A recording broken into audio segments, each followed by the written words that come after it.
as quickly as possible. So, like, I don't know, was last night Tyson Berry's last game as a Predator? Is he going to be back in there tomorrow when they take on Tampa Bay? It's going to be interesting to see what that part of it looks like. We'll take your thoughts on that. 615-737-1025, our phone number. 615-737-1025. Your thoughts on Tyson Berry apparently wanting out of Nashville. The Preds win last night. The Titans making a roster move yesterday as well. We'll get into all that coming up next. You're listening to Robbie and Rex Road, 102.5, 106.3 a game. Fans, Brewhouse South in Cool Springs, Brewhouse 100 in Bellevue, and Brewhouse West on Charlotte Avenue are 102.5 the game's official home for Predators watch parties. Catch all the games at Brewhouse and enjoy great specials on Blue Note Bourbon and Black Abbey Beer. We are your home for Smashville. 102.5 and 106.3 The Game and the Game Nashville app.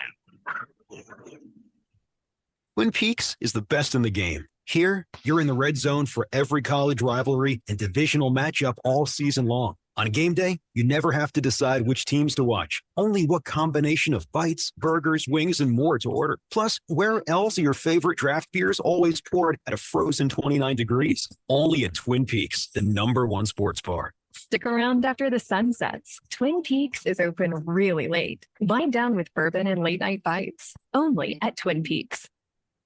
While interest rates are on the rise everywhere else, at Genesis Diamonds, we've got just the relief you need this holiday season. 5 years, 0 interest on anything and everything.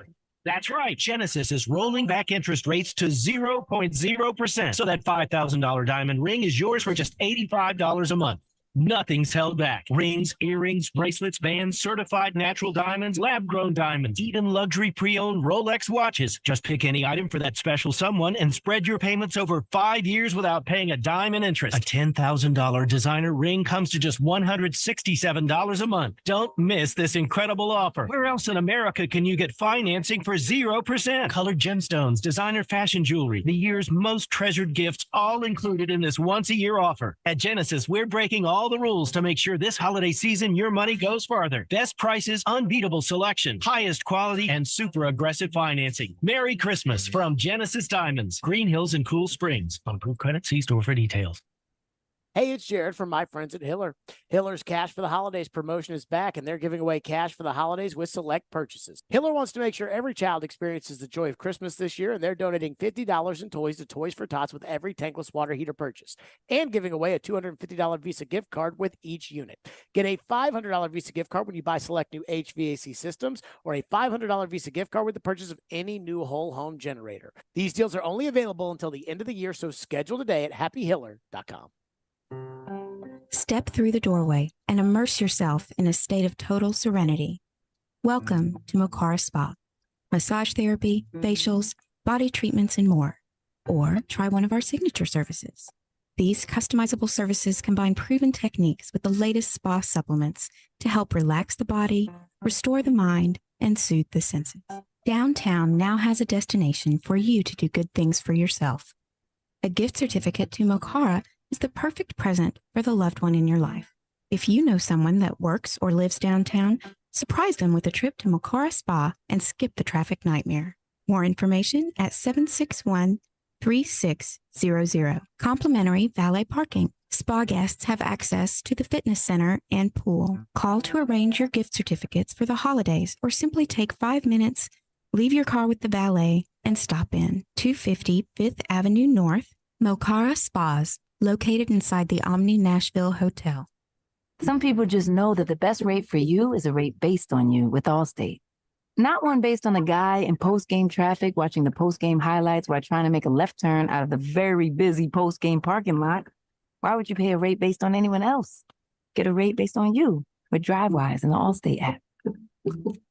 Not available in California, subject to terms and conditions. Some states participation DriveWise allows Allstate to use your driving data for purposes of rating. While in some states, a rate could increase with high-risk driving. Safer drivers will save with DriveWise. Allstate Fire and Casualty Insurance Company affiliates, Northbrook, Illinois.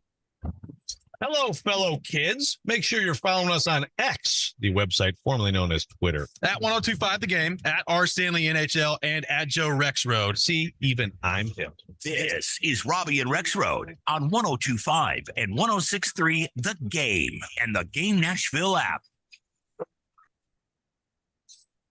Welcome back in. Robbie and Rex Road, 102.5, 106.3 The Game. Proudly sponsored by Chuck McDowell and Medical House Calls, Middle Tennessee's best medical care in the comfort and safety of your own home. For more information, go to medicalhousecalls.com. Medical House Calls, where the nearest clinic is your home. We are live from our 102.5 The Game studio, brought to you by Hiller Plumbing, Heating, Cooling, and Electrical. Taking your thoughts, 615-737-1025, our phone number, 615-737-1025. I got people saying Tyson Barrie needs to be shipped off to the Sharks if he really wants out. I don't know if the Sharks would take it, but Tyson, the Siberia of the NHL. Here's San Jose. Have fun out there. Now, here's my question. Yeah, exactly. Now, my question is there enough yet? Do they have to get a little bit more footage before they ship him for his tribute video? That's what we need to know. I think they should have enough. If you had enough for Matt Benning, that's true. Surely to God, you've got enough for Tyson Barrie. You gotta. I mean, you're filling an entire intermission on Tyson Barrie. Just run like a whole Benning game out there with a missed hip check. Put it on the video. The Tyson Barrie Roman Yossi little question game they did, that could be the tribute. That was pretty funny. Yeah, it was pretty good. What do you call you? You're like, yeah, it's okay. You're dumb, but you're hot. Is that what he said? That's what he said. Good stuff. Very good stuff. We'll see what comes of the Tyson Barrie situation for the Nashville Predators. Another roster move made by another local professional team yesterday. The Tennessee Titans waiving Monty Rice. So a third-round pick now out the door for the Tennessee Titans. And he was doing some tweeting on the way out, got released and tweeted, "Thank God," and then started talking about how people should turn on the film to see what the real story is with Monty Rice. So it looked like Monty Rice was kind of happy to be out the door here from Tennessee Titans. What did you make of that move from the Titans yesterday? Yeah, turn on the film. Of what? I don't know. Look, first of all, the bench over there. Yeah, I mean, yeah, I'm sure. He was a star, a bench star. And it's not like this team needed any better linebacker play or anything, I mean, I'm sure the Titans went into last season really hope Jack Gibbons is that other linebacker. Yeah. I mean, that's what the film says. My goodness. And it's surprising. It makes me wonder why. Why is it important to do it now? Did something happen? He's pretty irritable. I'll tell you that. Just in general, irritable guy. Now, I assume that probably had something to do with, maybe his standing on the team, but a huge disappointment, of course. And I just wouldn't advise. I mean, look, he'll end up somewhere. It'd be hilarious if he ends up here in the practice squad. But he'll end up somewhere in a practice squad. I just wouldn't advise someone who's in his spot, which honestly, I mean, his spot is you need to work hard to stay in the NFL, tweeting like that, but people just can't help themselves. Young people, I feel like we need a Herm Edwards themselves. Intervention with some of these people. You have the Jaleel Johnson stuff where he's just firing off on Twitter, and then he has to basically apologize in the media session he had last week, and now Monty Rice is firing off on Twitter as he's walking out the door of the Titans too. It's we need a Herm Edwards style intervention here. Don't press send. Yeah. It's just it's. And I get it, you're upset about something and this is your opportunity to tell everybody and get a shot in, but it's just not smart. And also I have no idea what he's talking about as far as, and I noticed, he said, turn on the film. Was that, did he tweet anything else? Not that I saw. I need to go look, make sure. I looked in the mentions for a minute and, I will say, well, no, I mean, all of Titans Twitter was just piling on, so, well, and look, that's too bad, it's too bad that it turns into some nasty thing, but I mean, that's what happens when you open he started it. Yeah. Yeah, for sure. Yeah. But it is interesting timing. It does make you wonder a little bit. Look, if I'm a fan on the outside looking in, I'm also looking at Jaleel Johnson and Monty Rice, and I'm saying, what's going on in that locker room? Sure. I don't think it's, I think it's largely players who are upset with their roles. And Monty Rice, again, he was absolutely penciled in to be a starting linebacker this year. David Long Jr. leaves. Monty Rice should be in there, 3rd-round pick. And he's just going to end up, just another footnote on just an atrocious stretch of drafting for this franchise. Let's go through the first 5 picks of the 2021 draft for the Titans. Caleb Farley, Dylan Radins, Monty Rice, Elijah Molden, Des Fitzpatrick. Those are your first 5 picks for the Titans in the 2021 draft. Yeah. Jeez. And right. So obviously Molden's still on the team and he's fine. The other than the obvious, and Caleb Farley, someone tweeted me yesterday, like, you think he'll play this year? I don't, I don't think he's going to get on the field this year. Obviously that guy's been through a lot, not just like football wise, life wise, but the big part of what you just read there, you think about moving up to get Fitzpatrick with some of the other possibilities that you had. I mean, the whole thing, man, it's it is brutal. And I should mention Dylan Radins is a starter now, so there is that. Well, I guess that's technically true. I'm not wrong at the moment. Right? Yes. I guess that is technically true that Dylan Radins is now a starter for the Tennessee Titans. But to your point, just say, real quick, Dylan Radins absolutely annihilated some people in run blocking the other day. So there's hope yet. Pass blocking, that's the 2 jobs. One of them he's pretty good at.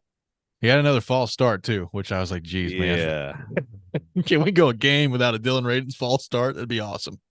Yeah, he if he were to start 17 games for a team in this league, I think he could set the all-time record. I think he might. But you factor in that draft class that I just rolled off there. Obviously, Isaiah Wilson back in 2020. Kristen Fulton is a guy that's at least been productive while he's been here, even though the future of him with the organization doesn't look like that's going to happen at this point. But just the amount, and this is not a new subject, but this just kind of highlights with Monty Rice being released yesterday, the amount of draft picks that just haven't worked out, and not just draft picks, high draft picks with a lot riding on them that have not worked out for this Titans team. Help explain why they're 4-8, clearly the worst team in their division, and are competing for a top 5 draft pick potentially this year. I mean, when you draft as poorly as they've drafted, and look, Treylon Burks not looking great right now. When you draft as poorly as they've drafted, that's how you end up the spot you're in. Yeah. I mean, you're 2 years ago fighting for that 1 seed and getting it, less than 2 years ago, getting it. And now obviously the process had already started with the draft hurting them, but this shows, and it is also, the free agency too. I mean, there's other aspects of it, but for the most part, that's going to tell the story. You draft well, you stack good draft classes, as John Robinson did earlier in his tenure. You're going to have some good football teams, and you stack bad ones, and you're going to go the other way. I mean, it is pretty simple. And, I don't know of those drafts. I don't know which was the worst. I mean, 21 was pretty bad though, right? It 20 was pretty bad. I mean, it's not great that you're like having to compare the two and not really knowing, which one's worse. Well, and the thing is, like, this year, 20 looks worse because I'd say going into this year, injuries aside, you still, like, Christian Fulton is a legit pick, right? Yeah. But that's going to end up being a guy who moves on and really just did, too much bad football and not enough football in general. And you go down the list, I mean, like, good 7th round pick. I mean, with what you got out of Chris Jackson, little bit out of Rashad Weaver, in 21, man, and again, 21 is also the year that you could have taken Trey Smith. So sometimes it's also like, what you could have done. I mean, 22 was a better draft. Like the last 2 drafts have been better, right? I mean, I think it's early, but this draft class right here could end up being a great draft class. Yeah, we'll see. I mean, it could be. And 22, McCreary absolutely is good. I think jury's still out on Petit Frere. Chig, Kyle Phillips isn't looking so good right now. So Malik Willis, I mean, it's certainly an upgrade from the year before. 20 and 21 are like Hall of Fame bad. Trevor, going back to Monty Rice real quick, says, guy took off the ball linebacker to a whole new level. Appears to have never been around it. Very well played, Trevor. Nice job. Nice job. Yeah, Coming someone said should have traded Tyson Berry for Monty Rice. Well, maybe so. Coming up next, it's time for The Choice is Yours here on Robbie and Rex Road. Joe Rexrode in the questions chair. We'll do that next. This is Robbie and Rex Road, 102.5, 106.3, The Game. Vanderbilt basketball lives here. Hey, it's Kevin Ingram. The Commodores host San Francisco Wednesday night at 7. Join Tim Thompson and me for the Doors and Dons pregame at 6:30. Your home for the Commodores is 102.5 and 106.3, The Game, and the Game Nashville app. Over the years, more men have started to seek help for hormonal deficiencies and imbalances. And Dr. Jeffrey Lodge and wife Daphne, along with their experienced staff, give men the treatment required to improve your quality of life, improve your immune system, energy level, cognitive function, and more. There's no better time to achieve a healthy lifestyle. What are you waiting for? Give Cool Springs MD a call today for an appointment at 615-486-3458 or visit our website at coolspringsmd.com. You know that feeling you get when your team goes big? You can get that same feeling on Zen Sports. When you sign up for a Zen Sports account, you will receive up to a $1,000 no-danger first wager. That's right. When you place your first bet in Zen Sports with up to 500 odds, you can be reimbursed for the amount of your bet up to a $1,000 maximum within 24 hours if the bet loses. No other sportsbook will offer you a premier sports betting experience with 24/7 customer support and faster withdrawals like Zen Sports. Zen Sports. Betting just got better. Gambling problem? Call 1-800-889-9789. Terms and conditions apply. Must be 21 and up and in Tennessee to bet. Hey, are you seeking relief? Maybe you just want to enhance your day or night. Did you know there are legal THC products available right here in Tennessee? Yeah, really. You can have legal THC products shipped directly to the comfort of your home. Yes, Comfort and Cannabis is only a website away. Visit greentreescompany.com. That's Green Trees with a Z, and change your life today. Teddy's Tavern, downtown's newest bar with an old Nashville feel, is conveniently located across the street from Bridgestone Arena and just blocks away from the pedestrian bridge. Get a taste of the new brunch menu to fuel your Titans Day pride on game day. Pre-game specials from 9 a.m. till kickoff when the Titans play at home include 2-for-1 draft beers, mimosas, and Bloody Marys. Teddy's Tavern is where you want to be before every Titans home game. So come downtown early and meet me at Teddy's. Today, football is a game of sound. What if you couldn't hear your coach's play calls? What if you couldn't hear the referee's whistle? For deaf and hard of hearing athletes like me, these what ifs are a reality. But with the AT&T 5G helmet, now we can see play calls just like the other teams hear them. Connect the player, change the game. Learn more at att.com/5G helmet. Connecting changes everything. AT&T. AT&T is a proud supporter of the Gallaudet Bison AT&T 5G helmet, not for sale.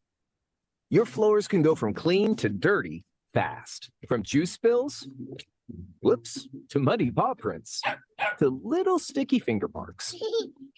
Good thing your Swiffer WetJet works fast too. Swiffer WetJet easily cleans everyday messes as quick as they happen. The next mess is right around the corner. So grab your Swiffer WetJet and just spray, push, all clean. One is a legendary NFL wide receiver. I gotta be prepared. I have to be ready. One is a legendary. You see that Robbie's in your chair? Have to rely on it, carrying the ball 250 to 300 times. And the other has been What's that? Legendary trash. Did you see that Robbie's in your chair? Fourth grade. Oh, really? Why? Pro Bowler on day one of rookie minicamp. I don't know. Caroline, Willie, Wilton, D. Mace. Weekdays at 11 on 102.5 and 106.3. The Game. Don't mess up my area. Nashville app.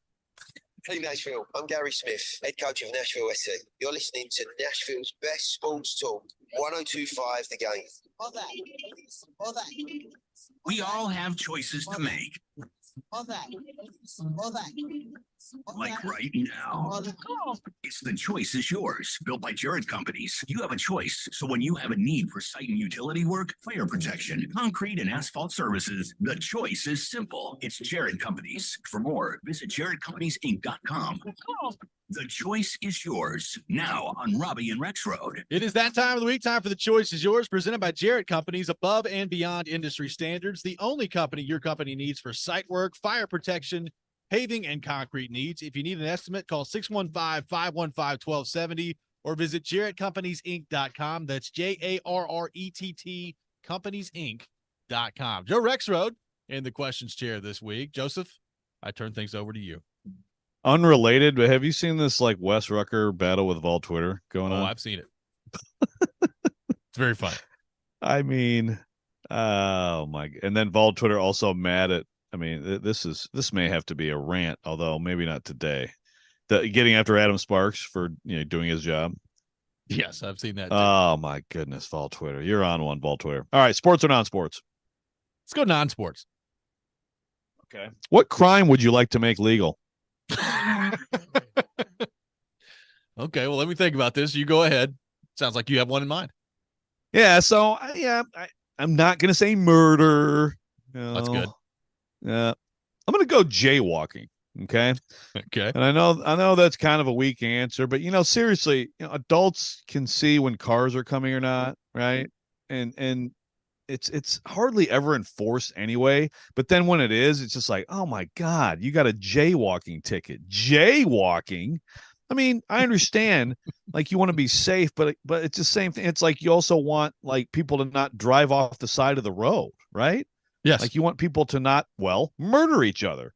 But I think that you should let people use their own judgment on crossing the street. If there are no cars, but the thing doesn't have the walk sign, I think we should get rid of jaywalking.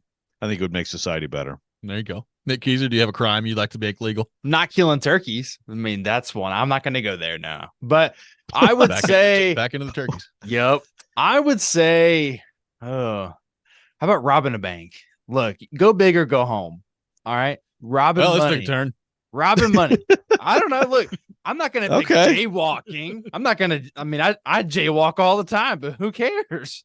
Like, look, that is one. I think that's a good common one, Joe. I would also maybe say, how about you get one free pass in your lifetime where you can go to your favorite clothing store and get as much as you would like. So that's what I would do.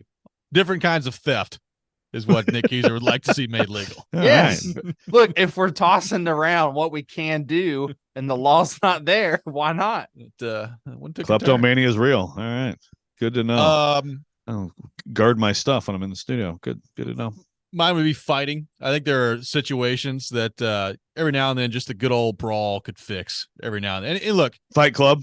Yeah, just, and this was, when I was younger, friends and I used to get in some fist fights out there, and then 5 minutes later we were fine. Sometimes you just got to blow off some steam, but just every now and then a nice fight. So Joe's going jaywalking. Nick likes to steal everything, and I'm for legal fighting out there. You'd like to beat everybody's ass. Yeah, right, I'm dropping the mitts all the time. Okay.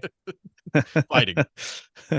I like it. All right. And sports, in honor of Florida State, what's the biggest injustice in sports history, in your opinion?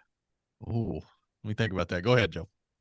All right. Well, of course, I have a couple selfish ones, like Jim Joyce screwing Armando Galarraga over on a perfect game, with clearly a guy out at first. But that was bad. Bill Laimbeer fouling Kareem when he didn't foul him, that won the Lakers the '88 finals. The Pistons would have won.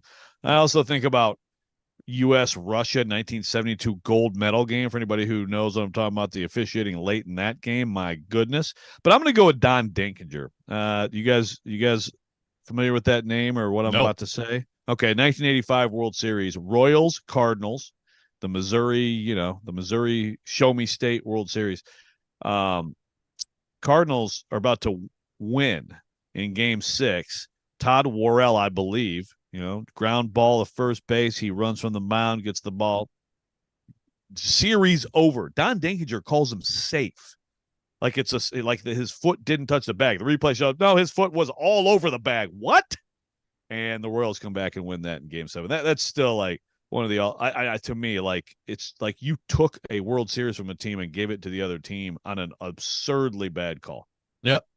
I'll probably go NFC title game between the Saints and the Rams and the missed pass interference penalty. I mean, it was so egregiously bad, and I think, I can't prove that New Orleans would like, made the field goal or anything like that, but odds are they probably would have, and they would have been in the Super Bowl. And it's unfortunate because I think we would have seen a much better game in the Super Bowl than the Jared Goff-led version of the Rams that we got against the Patriots that day.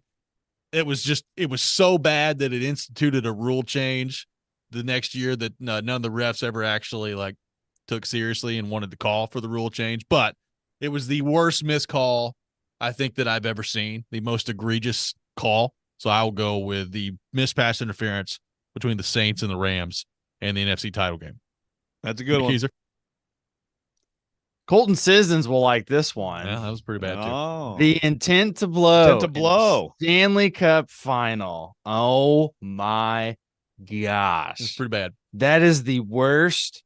And it could be, look, someone else might have a different opinion. That is the worst sports non-call or the worst call in Nashville sports history.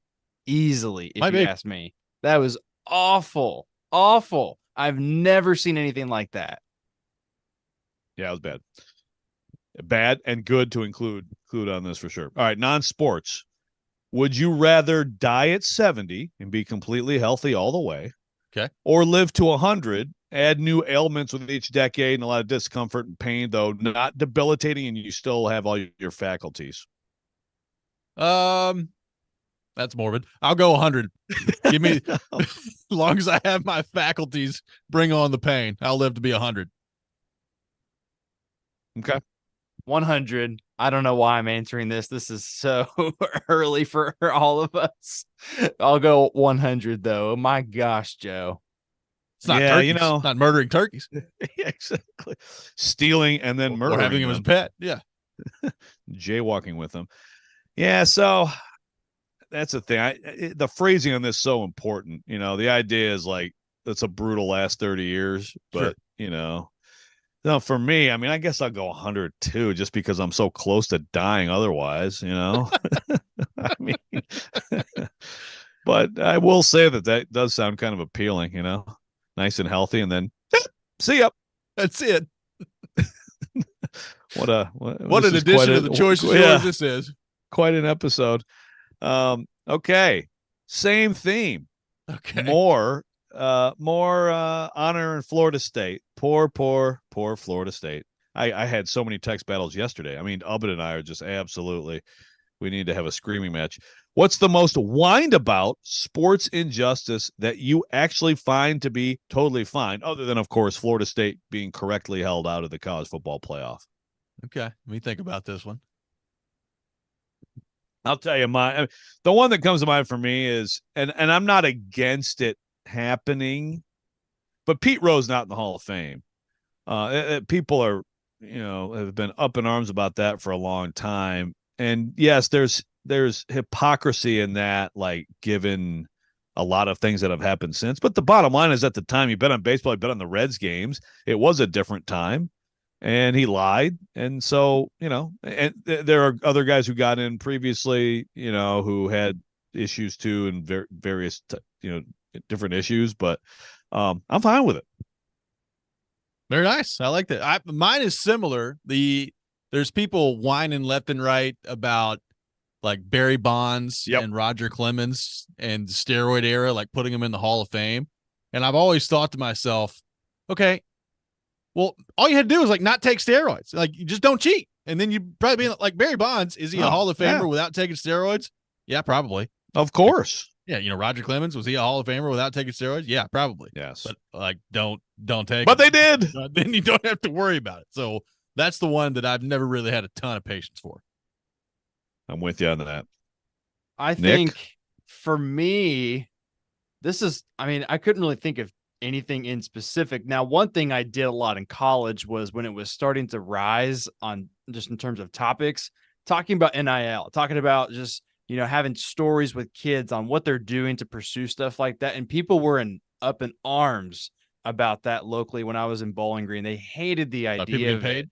Yes, they hated it. And it's like, dude, it's been happening forever, basically, in a lot more different ways than it is publicly now. So, I mean, I thought that was very intriguing to me, at least as a younger journalist at school as I was getting my start. But I thought it was important to share how people were trying to do that and people being upset about it. Look, if you didn't play pro sports, or if you didn't play college athletics, you probably don't understand this process that they're all going through. So, I mean, look, there's a whole different slew of things that you could get into with all this, but that would be mine, at least because of what I've seen firsthand. And I think athletes are taking full advantage of it. And I think it's a great idea. There you go. I like it. Joey from Bellevue, hand of God, Diego Maradona. That's another very good one for sure. Yes.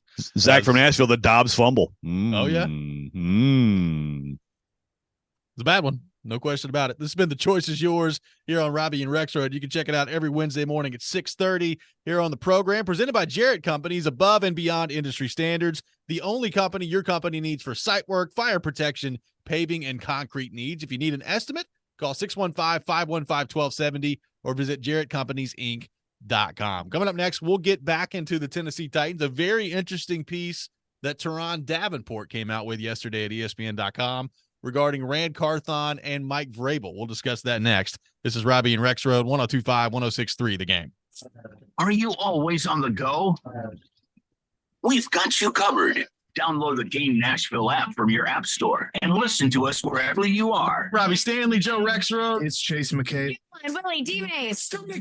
We are Nashville's best sports talk. Good station. I listen to it all the time. 102.5 and 106.3, The Game, and the Game Nashville app.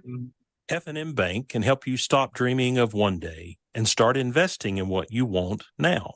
Take hold of your financial goals by opening a performance money market account with competitive interest rates higher than what you're used to seeing on CDs or regular savings accounts. You'll get premium interest rates and the flexibility and security of managing your money whenever and wherever you want. F&M Bank, banking made easy on purpose. At Genesis Diamonds, we're rolling back prices and finance rates so you can get that special someone the most special gift ever. Maybe it's that pair of diamond earrings or that all-new designer fashion bracelet or that dazzling 2-carat diamond ring. It's all more affordable because at Genesis, we've got special pricing across the board and 0 interest for 5 years. So you can get that $3,000 diamond pendant and pay just $50 a month, or that $6,000 eternity band for just $100 a month. Everything's included in this amazing holiday offer. All our GIA certified natural diamonds and all our lab-grown diamonds, even all our luxury pre-owned Rolex watches. Imagine that $15,000 Rolex for just $250 a month. You can even finance the sales tax. Don't let talk of rising prices and high interest rates dampen your holiday spirit. At Genesis, we're lowering prices and taking interest rates down to 0. Get that headliner gift they deserve and make your money go farther than ever. Merry Christmas from Genesis Diamonds, Green Hills and Cool Springs. On approved credit, see store for details. It is Middle Tennessee's best healthcare in the comfort of your own home. Hey, folks, Big Joe here. I'm talking about Medical House Calls, where the nearest clinic is your home. They treat everything an urgent care clinic can and offer multiple preventative healthcare services. In fact, Chuck McDowell liked the service he received so much, he bought the company. Please visit medicalhousecalls.com for more. Medicalhousecalls.com. Same-day appointments available. Twin Peaks is the best in the game. Here, you're in the red zone for every college rivalry and divisional matchup all season long. I mean, where else are the scenic views as good as your view of the game? Only at Twin Peaks, the #1 sports bar. The countdown to Christmas is on. Take a break at Twin Peaks and bring the crew for a holiday celebration. Need some last-minute gifts? Grab a Twin Peaks gift card in-store through December 24th and score a bonus card for yourself valid in January. It's easy to think all money managers are pretty much the same, but at Fisher Investments, we're clearly different.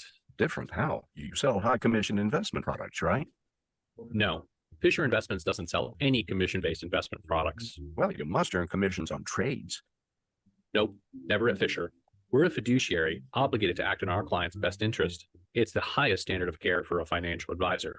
How do you know what's in their best interest? We get to know our clients and then tailor a portfolio based on their goals and needs. But you probably sneak in some hidden and layered fees. No, we have one transparent management fee, structured so we do better when our clients do better. Wow, you really do look out for your clients. That's because our top priority is helping them achieve a comfortable retirement. It might be why most of our clients come from other money managers. Visit FisherInvestments.com to find out why investors like you switch to us. Fisher Investments, clearly different money management. Investments and securities involve the risk of loss. Our voice. They're not getting what they paid for. It's the worst offensive line. Your voice. A pro ball. I would do almost whatever it took to get in here. And what matters to Nashville. Then hope that the play action is going to work. Can somebody explain that to me? We are 102.5 and 106.3 The Game. Do you like what you're hearing? Do you want your business to be featured on Robbie and Rexroad every morning? This is General Manager Sean Ford. 102.5 The Game listeners love supporting our advertisers. Let us show you how you can be a part of the program. Email it together@cromwellmedia.com. This is Robbie and Rexroad on 102.5 and 106.3 The Game and the Game Nashville app. Welcome back in, Robbie and Rexroad, 102.5, 106.3 The Game. Robbie Stanley, Joe Rexroad, Nick Keyser here with you on this Wednesday morning. Talking all things Titans, taking your thoughts, 615-737-1025, our phone number. Joe, we talked with TD last week, and he mentioned a piece that was coming out on ESPN.com where he sat down with Mike Vrabel, sat down with Ran Carthon, and basically just talked to them about the state of the team right now, their relationship, all of those things, and that piece came out yesterday at ESPN.com. I just tweeted out a link to it at @RStanleyNHL on Twitter or X or whatever you want to call it. A few interesting things I thought in this piece, Joe, and there's a lot that Carthon and Vrabel kind of sift through here, and that they talk about. Vrabel at one point talks about, quote, "I've actually really enjoyed working for Ran, Anthony and Chad," referring to Anthony Robinson and Chad Brinker. We've added some good people that have been from different places, talked about that relationship. Carthon, going back to the collaboration part of this, said, quote, "One of the first things you think about when you think of the Tennessee Titans is Mike Vrabel. I needed to learn what it was going to take to play for a Mike Vrabel coach team. I'm not an ego person, so I don't care about control, who has the final say. That creates dissension. Miss Amy trusts us to do our job." Some interesting, kind of different perspectives and quotes from Vrabel and Carthon in this piece that TD came out with yesterday. What did you think of the article from Teron Davenport, and what did you make of kind of that Vrabel-Carthon dynamic as laid out here by TD in the piece? Yeah, it's an interesting piece. Good job by TD, getting those guys. And look, I think that without knowing, like how it came about or whatever, I think the Titans, if you look at everything, like you look at what Diana Rossini's written for us and just sort of what's been coming from New England, there seems to be a little, it feels like the Titans feel like they need to, to sort of, I guess, set the record straight on some things. Is that the right way to put it? Yeah, I think it's fair. And maybe battle a little bit with the, TD cites here sources as well as Diana did. In terms of, the Titans' intent to retain Vrabel, to keep Vrabel moving forward. I think you hit the quote, the area of the story that's most interesting to me says, Vrabel and Carthon are in, quote, constant communication with Adam Strunk down to the most minute details, like who's traveling to away games and who isn't. And then the quote from Carthon that you just said, I'm not an ego person, don't care about control, who has the final say. So first of all, from now until the end of time of Carthon and Vrabel, Ran MVC, Ravathon, whatever you want to call it, like they will never, ever tell us who has final say. Right. Like, I want to know if TD even asked. I want to know if TD even asked about final say, or if Carthon just brought it up. Yeah, I don't care about final say. Don't ask me about final say. I'm not going to tell you who has final say. But also, Amy, down to the minute details of who's traveling to away games and who isn't. Now, that sounds meddling to me. Okay. She's an invested owner. Yeah. No, but, look, like Vrabel has a quote in there. It's like, I can't say there hasn't been a conflict. Sure. I look at this almost like this whole situation, like someone on the text on earlier said, this culture. What about this culture with the Titans? Speaking about Monty Rice leaving, first of all, if you think it's completely going to be kumbaya anywhere with everybody, I mean, you're just completely fooling yourself. That's not reality.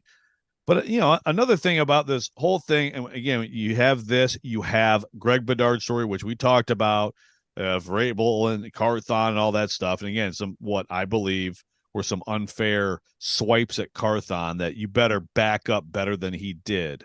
Yeah. But the thing that, I have no doubt that these guys, like Carthon says in the story here, he checks in with Vrabel every day. It's like, PK came in, was it last week? And I never see those guys hanging out with each other. They never talk. Why?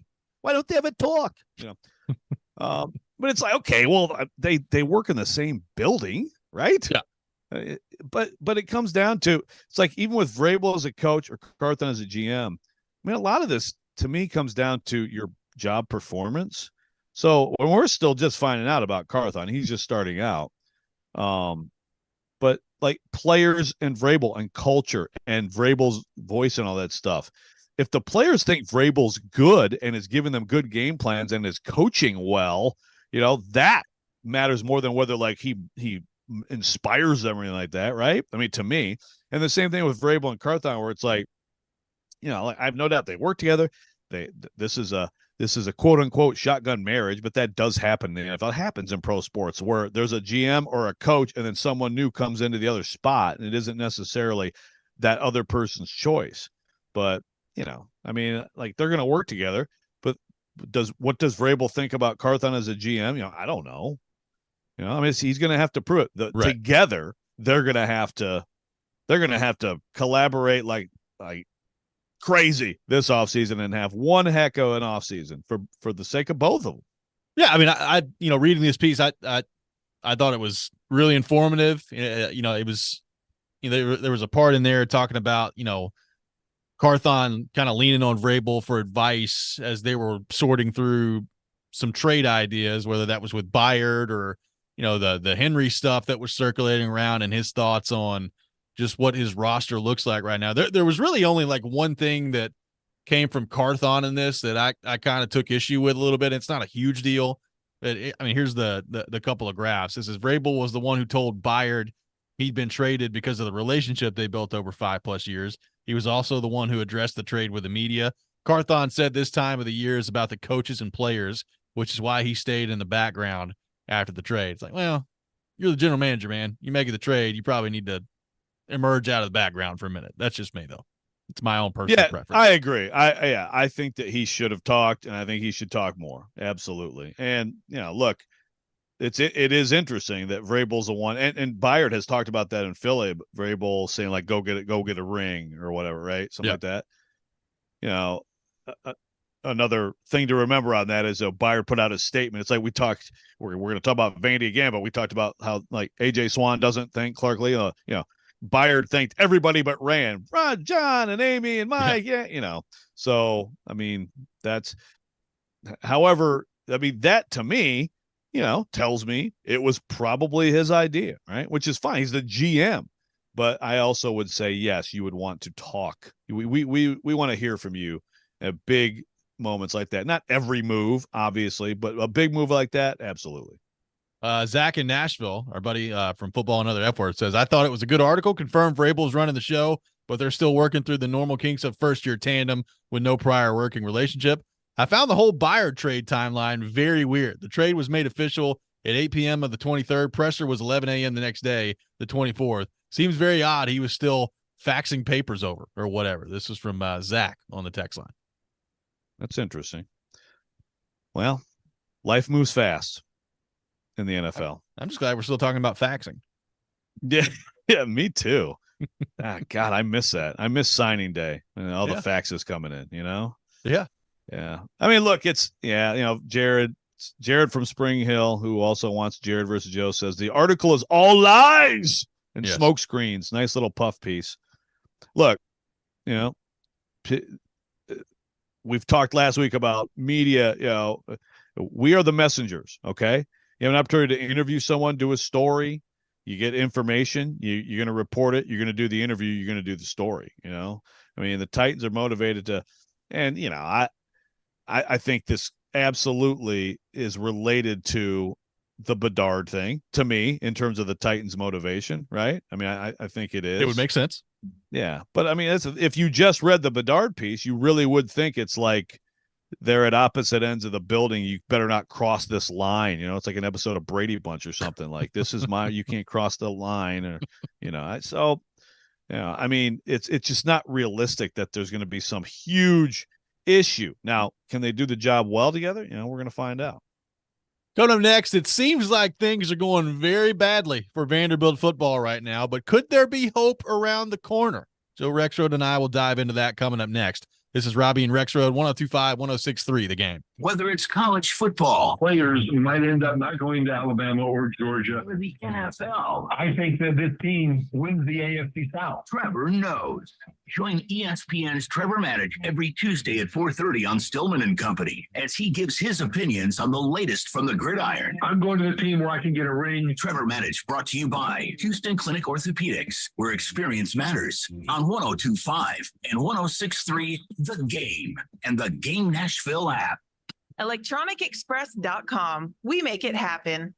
Christmas is in full swing at Electronic Express. This week, get an LG 70-inch 4K TV, now only $549, or a Roomba robot vacuum, just $349. Hurry in and get big savings on the hottest gifts, including 4K TVs, computers, Bluetooth speakers, housewares, appliances, and more. Plus, get up to 36 months free financing on items like a Samsung laundry pair, only $499 each, or an HP laptop, just $199. Wrap up your Christmas shopping at Electronic Express. We make it happen. Prescriptions require an online consultation with a healthcare provider who will determine if appropriate. Restrictions apply. See website for details and important safety information. Subscription required. Price varies based on product and subscription plan. Hey guys, did you know there's a generic form of Viagra that works just the same, but is 95% cheaper? And you can get it online? Just go to hims.com/radio. Through Hims, you'll get a free medical consultation, discreet shipping if prescribed, a 100% online process, and trusted generic alternatives to the name brands at up to 95% off. That's right. Get generic for Viagra, the same active ingredient as brand name Viagra, but for 95% less. It's the same medication, still prescribed by a licensed medical provider, but with zero copay, no expensive appointments, and no awkward face-to-face conversations. To start your free online visit, you need to go to this exclusive address, hims.com/radio. That's hims.com/radio for your free online visit. HIMS.com/RADIO. Prescriptions require an online consultation with a healthcare provider who will determine if appropriate. Restrictions apply. See website for details and important safety information. Subscription required. Price varies based on product and subscription plan. Hey guys, did you know there's a generic form of Viagra that works just the same, but is 95% cheaper? And you can get it online? Just go to hims.com/joy. Through Hims, you'll get a free medical consultation, discreet shipping if prescribed, a 100% online process, and trusted generic alternatives to the name brands at up to 95% off. That's right. Get generic for Viagra, the same active ingredient as brand name Viagra, but for 95% less. It's the same medication, still prescribed by a licensed medical provider, but with zero copay, no expensive appointments, and no awkward face-to-face conversations. To start your free online visit, you need to go to this exclusive address, hims.com/joy. That's hims.com/joy for your free online visit. HIMS.com/JOY. What's for dinner? Burgers? After last week, no thanks. Avoiding foods due to fear of diarrhea, gas, bloating, stomach pain, or loose, oily stools? It may not be just stomach issues. It could be EPI, or exocrine pancreatic insufficiency. EPI can cause uncomfortable symptoms because it's a condition where the pancreas doesn't release enough digestive enzymes to break down food. But EPI can be managed. Use the symptom checker on identifyepi.com and talk to your doctor about your symptoms. That's identifyepi.com. Sponsored by AbbVie. Game Center updates. This is Nick Keyser. The Nashville Predators won 4-3 in their first shootout of the season last night as forward Philip Forsberg set a new franchise record of scoring 16 goals in the shootout all time in his time as a Predator. Here's the call as the Preds had a 2-1 lead in the shootout, looking to leave Windy City with a win. Philip Forsberg have a chance to end it right here. Predators up 2-1. Picks up the puck at center. Forsberg moves in. Is back under, he scores. And the Predators take the game in the shootout. The Preds will now return home to take on the Tampa Bay Lightning tomorrow night before a 2-game road trip this weekend. And over in the MLB, the Atlanta Braves traded Marco Gonzalez to the Pittsburgh Pirates. The Braves will send cash over to the Pirates and will receive a player later to be named. And stay tuned for Titans reporter Paul Kuharsky as he joins Robbie and Rexroad at 8 a.m. right here in our studios to talk about all the latest on the Two-Tone Blue after a loss in overtime on Sunday against the Colts. You're listening to 102.5 and 106.3 The Game. Live from the Hiller Plumbing, Heating, Cooling, and Electrical Studios. PRTFM Pegram, WPUC HD2 Laverne. Nashville's exclusive home for the Nashville Predators. 102.5 and 106.3. 79-52 Vanderbilt. And I think he's got a coach up by Cheryl. You're going to see more moves. The Game. A Cromwell Media Station. Mixing sports and a little bit of fun on your morning drive. This is Robbie and Rexroad with Robbie Stanley and Joe Rexroad on Nashville's best sports talk, 102.5 and 106.3 The Game, and on the Game Nashville app. Ladies and gentlemen, showtime. Hour number 2, Robbie and Rexroad, 102.5, 106.3 The Game. Robbie Stanley, Joe Rexroad, Nick Keyser here with you on this Wednesday morning. Brought to you by Chuck McDowell and Medical House Calls, Middle Tennessee's best medical care in the comfort and safety of your own home. For more information, go to medicalhousecalls.com. Medical House Calls, where the nearest clinic is your home. We will be joined in studio coming up in the next hour by Paul Kuharsky from paulkuharsky.com. We'll get into all things Tennessee Titans with him, and there's a whole lot to get into with PK. So looking forward to that coming up later in the show. Joe, it has not been a very good run of success, a very good run of roster retention for Vanderbilt football, as we've discussed here on the show the last couple of weeks. All 3 quarterbacks have hit the transfer portal. A lot of your wide receivers have hit the transfer portal, including Will Shepard and London Humphreys and Jaden McGowan, Savion Riley hitting the portal as well. It's been, in some ways, kind of a mass exodus for Vanderbilt football. And from the outside looking in, I've thought to myself, man, this is not good. This does not look like this is good news for Clark Lee. But, Joe, it appears maybe there could be some hope for Vanderbilt football coming right around the corner. What have you found out? What have you discovered about what could be coming up next for Vanderbilt football? Well, I'll go back to Sunday, okay? So Earl Bennett, who is Director of Player Development, PhD, great guy, great player. Earl Bennett, of course, great player at Vanderbilt, heck of a player at Chicago Bears too. He is key part of this program, Director of Player Development, does a lot with the players and like internships and jobs and things like that, off the field. So all this stuff is going on. We talked about it last week. I mean, like you said, they lost those guys. They've lost DeRicky Wright, 2 on defense. Ethan Barr. The key, I mean, London Humphreys is a killer, absolutely killer. McGowan hurts too for sure. And then just to lose all the quarterbacks. So Earl Bennett Sunday tweets, "I've never been more excited for Vanderbilt football." Anchor down. Okay. So yeah, I was like, okay. So I did a lot of calling Monday, did a lot of phone calls, talked to quite a few different people. One of them is quoted in the story, Barton Simmons, general manager of Vanderbilt football. So here's basically what has happened. They've got a crap ton of money now. And that happened, a lot of it, a big chunk of it happened over the weekend. Now, there's some information that is in the story, including about where one of the donations comes from, which is a very famous sports family, which I can't report. So maybe I shouldn't have said that right there, but I just did. But been trying to nail that down, but it's interesting. But regardless, what has happened here is that, and this is, and like I've talked with Danny White about this before too, but my understanding is that, Candace Lee, Vanderbilt athletic director, has been vocal. Like they've been able to raise hundreds of millions of dollars from their donors. They have, they don't have a huge alumni base, but they do have some very, very wealthy people in the alumni, as we know. And it's not just the Ingrams and Friss, right? You can't just lean on them for everything. Now, John Ingram went $500K to this Anchor Impact Collective from the start, but you got to have more than that. So Candace Lee has been vocal with people about the importance of, supporting the collective. It's like Danny White said, he's like, got to have it for facilities, got to have it for NIL, and hey, we're happy for all of it. But I mean, a lot of ADs are like, really, like, we have to have money in our collective. My understanding is that Vanderbilt now has money in their collective that is right there with the most SEC programs. Now, this is also one of those things where you hear different numbers, they get thrown around. You hear different numbers about what one player would go for or what a collective has, and sometimes they're false, right? Yeah. But Vanderbilt is going, this is what I can tell you, is that Vanderbilt is going to rebuild this roster. It has the money to go out in the portal and do some damage. Now, you still have to, will players want to come here? Will they want to play for Clark Lee? I mean, it's not just money, but money's not going to be the reason. And I think when Vanderbilt fans, and we talked about this some last week, like when you saw these guys leaving, I mean, it was like, how's in today's college football, how is this ever going to work? How is Vanderbilt ever going to be competitive?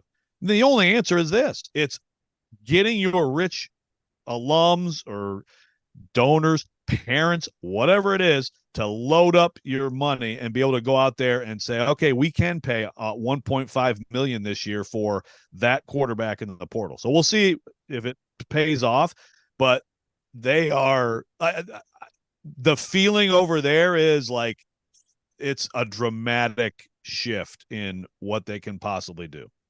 Well, that's really interesting because, I mean, the temperature, as you know, the fan base right now is not good. A lot of Vanderbilt fans are very upset and discouraged about what's going on with the roster over the course of the past couple of weeks here. And it's interesting from a couple of different standpoints. Number one, I mean, you can look at it, Joe, as, well, the roster of what was a 2-10 football team is being dismantled. So, you've got an opportunity here if you're Vanderbilt to add, and, how much of a loss are those guys really if you got a 2-10 football team along with some of them. Now, having said that, I think everybody would recognize that a guy like London Humphreys, I would hope if you're Clark Lee and Vanderbilt, that's not somebody you wanted to lose. Oh, no. Based on the way that things have gone here. So It's not like this is all just like roster purging from Vanderbilt to clear up space and bring in people to fill the void here. But, like, if I'm a Vanderbilt fan and I hear that the money part of this is going well, that's really good news to me. Because to your point, like, that is the way that they can stay competitive or get to a place of being competitive in today's modern landscape of college football. Like, they've got to be competitive when they're with their NIL because, unfortunately for them right now, from on the field to some of the facility battles until it's complete, like, there's so much working against them in the SEC right now that you have to be competitive from a money standpoint if you're going to field a roster and put together, a competitive team via the transfer portal. And now you've got an opportunity, it seems, to do that if you're Clark Lee. Yeah. And so there's a lot to it. One is you have to sustain it. I mean, the conventional wisdom on a collective is that every year. Now, I'm not talking, I think that there's different numbers, 8 figures, like Spire Sports for Tennessee. And I think there's different numbers for a pretty small group of programs, right? But the conventional wisdom, I guess you'd say, for the bulk of Power 5 is that you need to be able to count on every year having about $5 million in your collective. Some of that is retaining guys. I mean, again, for a lot of it's like in a lot of cases, it's like 20,000 here, 15,000 there, right? Yeah. I mean, most people aren't huge money people. But about 5 million. And the question is, can you sustain it? Can you count on it every year? Can you make that an expectation for certain donors? And that's to be seen. And I think part of that is going to be like Clark Lee has an offensive coordinator to hire, and he's got to coach better. I mean, he's got to be better. They've got to be better. I think to get people to support it at some point, they're like, I think there's going to be a desire for some ROI, some return on investment, but I mean, like when I saw Earl Bennett tweet that, I was like, oh my gosh, this like they're trying to spin things when things are so awful. And then it was like, oh no, actually some big stuff happened here. So is that one time only? Like right now, I think they have the money. My understanding is they have the money they could have a good offseason and be good for next year, right? Potentially.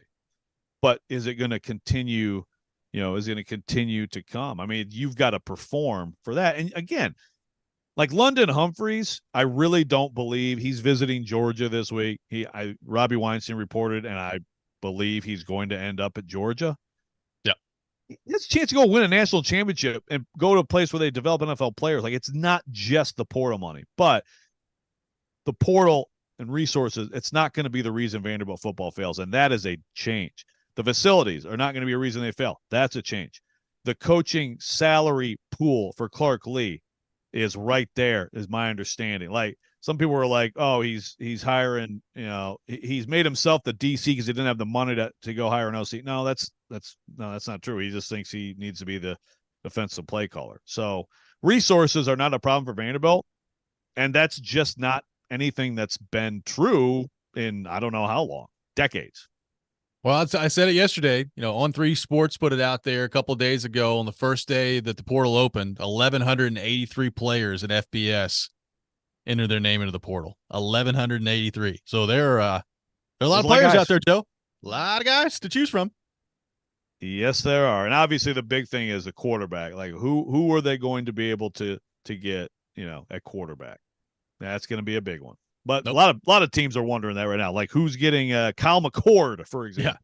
Yeah, no question about it. 615-737-1025 is our phone number. We'll continue the conversation. Your thoughts on Vanderbilt and the collective money that apparently been a pretty good weekend for Vanderbilt on that front. We'll get into that. Also, a coaching hire made by MTSU. We'll get into that coming up next as well. This is Robbie and Rex Road, 102.5, 106.3, The Game.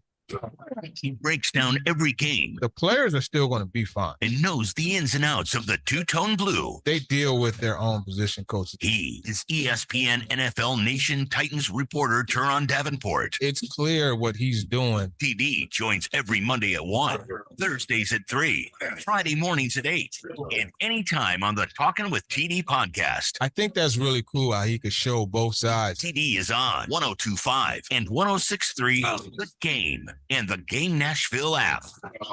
Hey, it's Jared from my friends at Hiller.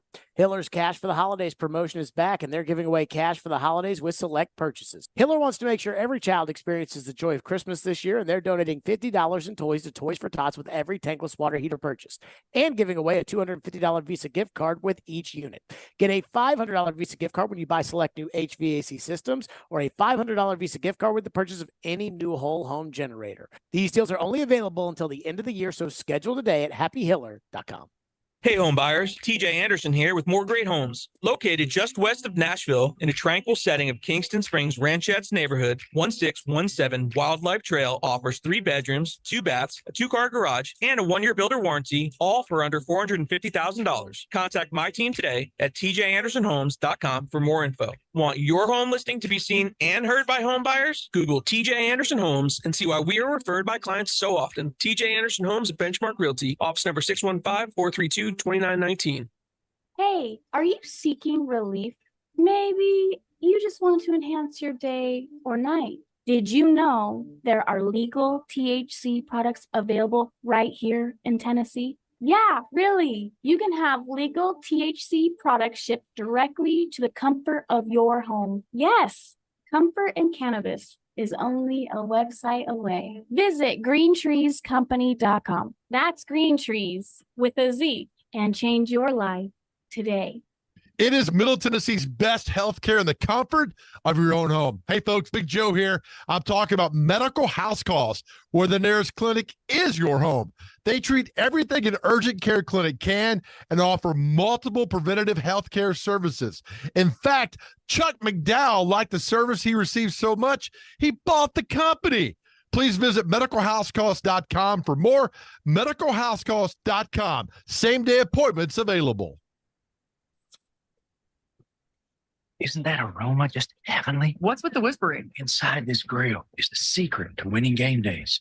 Eckrich smoked sausage, crafted with a perfect medley of spices for a truly rich, savory taste. So easy to prepare, too.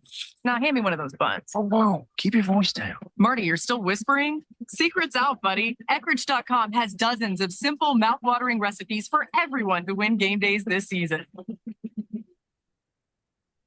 Mountaineer Radio, download the Game Nashville app, and you can listen to Robbie and Rex Show wherever you go. Now that is cool. This is Robbie and Rex Road on 102.5 and 106.3 The Game and the Game Nashville app.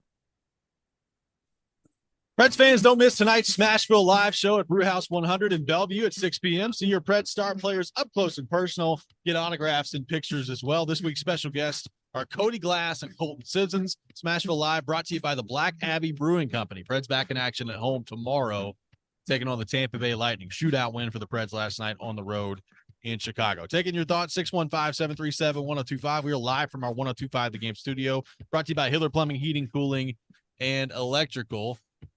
So Vanderbilt, we know what the portal conversation has been like for them. Tennessee, not much going on so far. Brandon Turnage leaving in the portal, and some good news for the Vols, even though I don't think this was necessarily unexpected, Joe, but it looks like Keenan Peely coming back at linebacker for Tennessee next year. So he missed basically the whole year outside of the first game, never was able to get back on the field for the Vols, and it looks like he's coming back for Tennessee next year, which could be an interesting development there, not only with his role and getting him back in the fold, but how does that affect maybe the way some of the other linebackers in the room view their role with the Vols?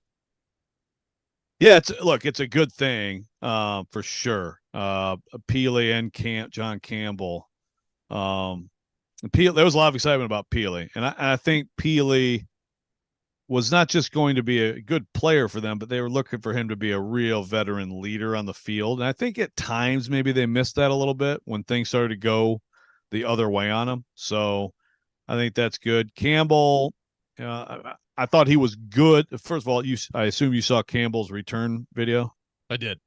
Amazing stuff. Yes. If you haven't seen it, look it up, folks. What's him, Heupel and Nico? Oh my God! Like, what is that from? Do you know? It was like a guy getting out of prison, and no idea. Yeah. Oh my goodness, fantastic. That makes me think he's an amazing left tackle more than I did, before the video. But he's a good did player. Block that Virginia guy into the Titans tunnel the first game. There was that too. That is right. Yeah, but no, I mean he's a good player, and the more, they need stability and they need improvement too on the offensive line, but that's a good thing for them for sure. 7th-year senior. Don't see that too often. You do not see that very often. Let's go to our 102.5 The Game phone line, driven by WilsonCountyHyundai.com, and welcome in Ty. Ty, good morning. Thanks for calling in. Hey, guys. So my question is, when you've got somebody like Coach Prime who might go out and get 6, 7, 10 players through the portal, he's got to bump out other scholarship players for that. What happens to those guys? And is that just going to create a waterfall effect because they go somewhere and then bump out somebody else? Yep. Thanks for the call, Ty. Joe, what do you think of that one as it relates to, first off, that part of it with the portal and how that affects, high school recruiting, but also people that are already on the roster. And then there's the other part of this that we're still seeing, Joe, where you've got like 6-year seniors after their COVID year, and in some cases 7th-year senior. I mean, there's a lot of competition for scholarship roster spots right now. Yes. No, absolutely. It's a good question. Now, remember, like in Vanderbilt's case here, there's a lot of spots, right? Because people have left. So right. You're going out right now if you're Vanderbilt. If we're talking about Vanderbilt, to replace those with Coach Prime, he, kind of said the quiet part out loud, which angered some people with like, some of you guys just aren't good enough, pack your bags. But that's what actually happens a lot, especially with new coaching staffs, right? And even without new coaching staffs, a player comes in, and it's almost like a year or two tryout. And then like at a place like, especially like Bama or something like that, it's like, yeah, you should probably look for another play, So like that constantly happens. The portal and all the transferring and all that, who it really hurts is high school recruits. And I'm not talking about the superstar high school recruits, but there are fewer opportunities available for high school athletes in college football because of the portal and because of, like you said, Robbie, the COVID years too, obviously. I mean, that's extended. I mean, John Campbell, like I just said, he's a 7th-year senior. There's a COVID year. Played with T. Martin. Exactly. There's a medical redshirt year and there's a redshirt year in there with him.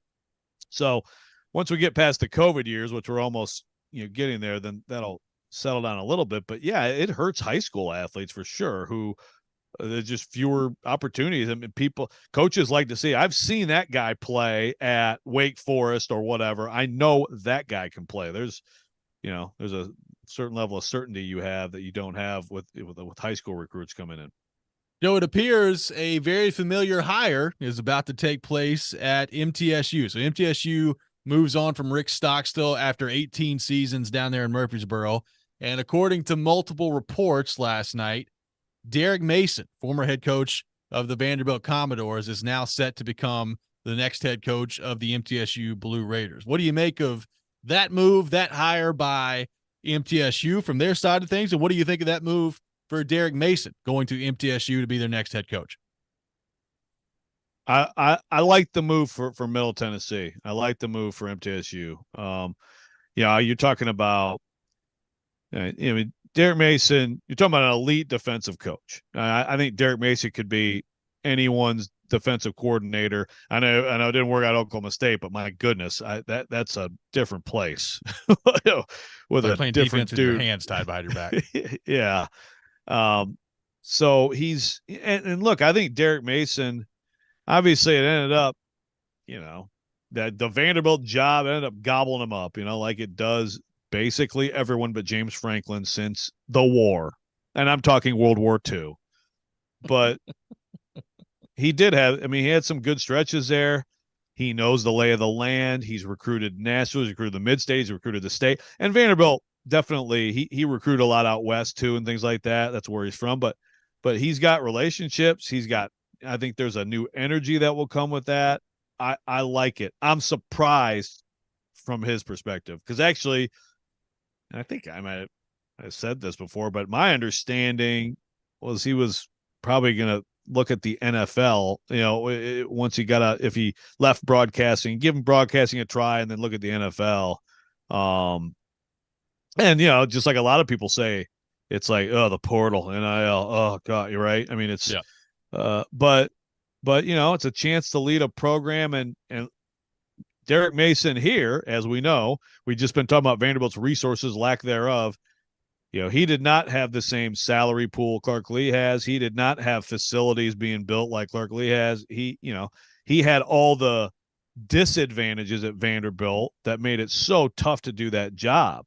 And so now he's going to be in a conference where he can compete, and Chris Massaro has said they've got to be better at the portal and all that stuff and modernize things. And so I'm very intrigued by how this will turn out. I do wonder, like from the fan base standpoint, what the reaction is going to be to Mason, because obviously, there's familiarity there with him being, 30 minutes down the road at Vanderbilt. But, Massaro talked about after the Stockstill firing of, wanting to get somebody that was outspoken with a lot of energy and kind of changing up the program. And I just in my head kind of thought offensive guy when he started talking about that. But obviously Derek Mason, not an offensive guy, a defensive guy. It doesn't mean you can't hire a good offensive staff, but I am interested to see what the reaction of the MTSU fan base is as more discourse on that starts today, as it is expected that they're officially naming him today. Yeah, no, I get that. Yeah, the idea of the innovative offensive head coach. Of course, that's what's interesting too is and I think it's a personnel thing largely, but his best teams here, outscored people. Like his best teams had Kyle Shermer, throwing to some really good receivers and Keyshawn Vaughn and things like that. So it's the OC hire is so key. But yeah, I am interested. Like, are Middle Tennessee fans, are they pumped about this? Are they? I think anybody who looks at Derek Mason looks like his record at Vanderbilt. I mean, you gotta look at the reality of that. I think he did some good things there until it just there's a time limit there, or has been, where it's just hard to keep fighting just a losing battle. Make your silly underdog picks today for your chance to win weekly prizes. You can play at thegamenashville.com or the 102.5 The Game app. Silly Underdog Picks is presented by Volunteer Hose and Gasket. We'll take your thoughts on Derek Mason being hired by MTSU. We'll also get back into the Titans coming up next as well. You're listening to Robbie and Rex Road, 102.5, 106.3 The Game. This is Pete Weber. Thursday night, the Predators are back home to take on the Lightning. Join Max Hers at 6, then Jay Moore and me at 7. Your home for Smashville is 102.5 and 106.3 The Game and the Game Nashville app. Third Fleischer presents Tops Off World Tour. I look at my dad, I go, hey, Dad, maybe we should sit down. I don't think your owl's out tonight. 30 seconds later, right on top of it, we hear, whoo. My oldest daughter goes, Dad, look across the lake at the old man on his dock. There's another drunk, blind old white man just. Bert Kreischer live on stage. F&M Bank Arena, Saturday, April 13th. Get tickets now at Ticketmaster.com. While interest rates are on the rise everywhere else, at Genesis Diamonds, we've got just the relief you need this holiday season. 5 years, 0 interest on anything and everything. That's right. Genesis is rolling back interest rates to 0.0%. So that $5,000 diamond ring is yours for just $85 a month.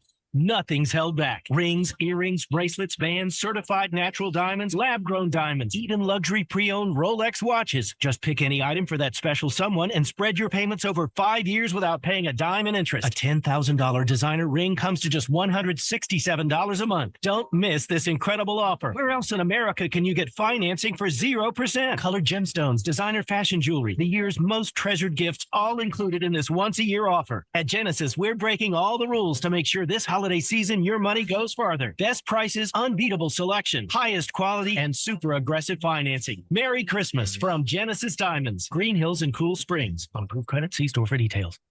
This holiday season is about more. Not more presents and shopping, more you. That's why at the Tennessee Men's Clinic, we're celebrating the season of connection. Connecting with your family, with true friendships, and with yourself. We're treating ED with the least invasive, most advanced treatment options. And for almost a decade, we've been the local support team helping men get that spark back in the bedroom, on the job, at the gym, and everywhere life takes you. To celebrate this season of connection, we're giving away free B12 at our Franklin and Nashville clinics with every office visit for those who medically qualify. Our team is supervised by multiple urologists, and 100% of our local providers. Are you thinking on a rant? Take care of men. Don't wait to experience the difference our team at the Tennessee. Yeah, Men's no, Clinic yeah. can make. Do it for your if career. you Do if it for you your family. can find Do the it for your best, love life. if you've Do it heard for that, you. the Because the most meaningful present you can best little give is a man segment who's of, fully of present. Jared, I will To give the address gift of whether you I this should. year, call now. And I could ask 615-208-9090, Kaharskis. I assume he'll be around.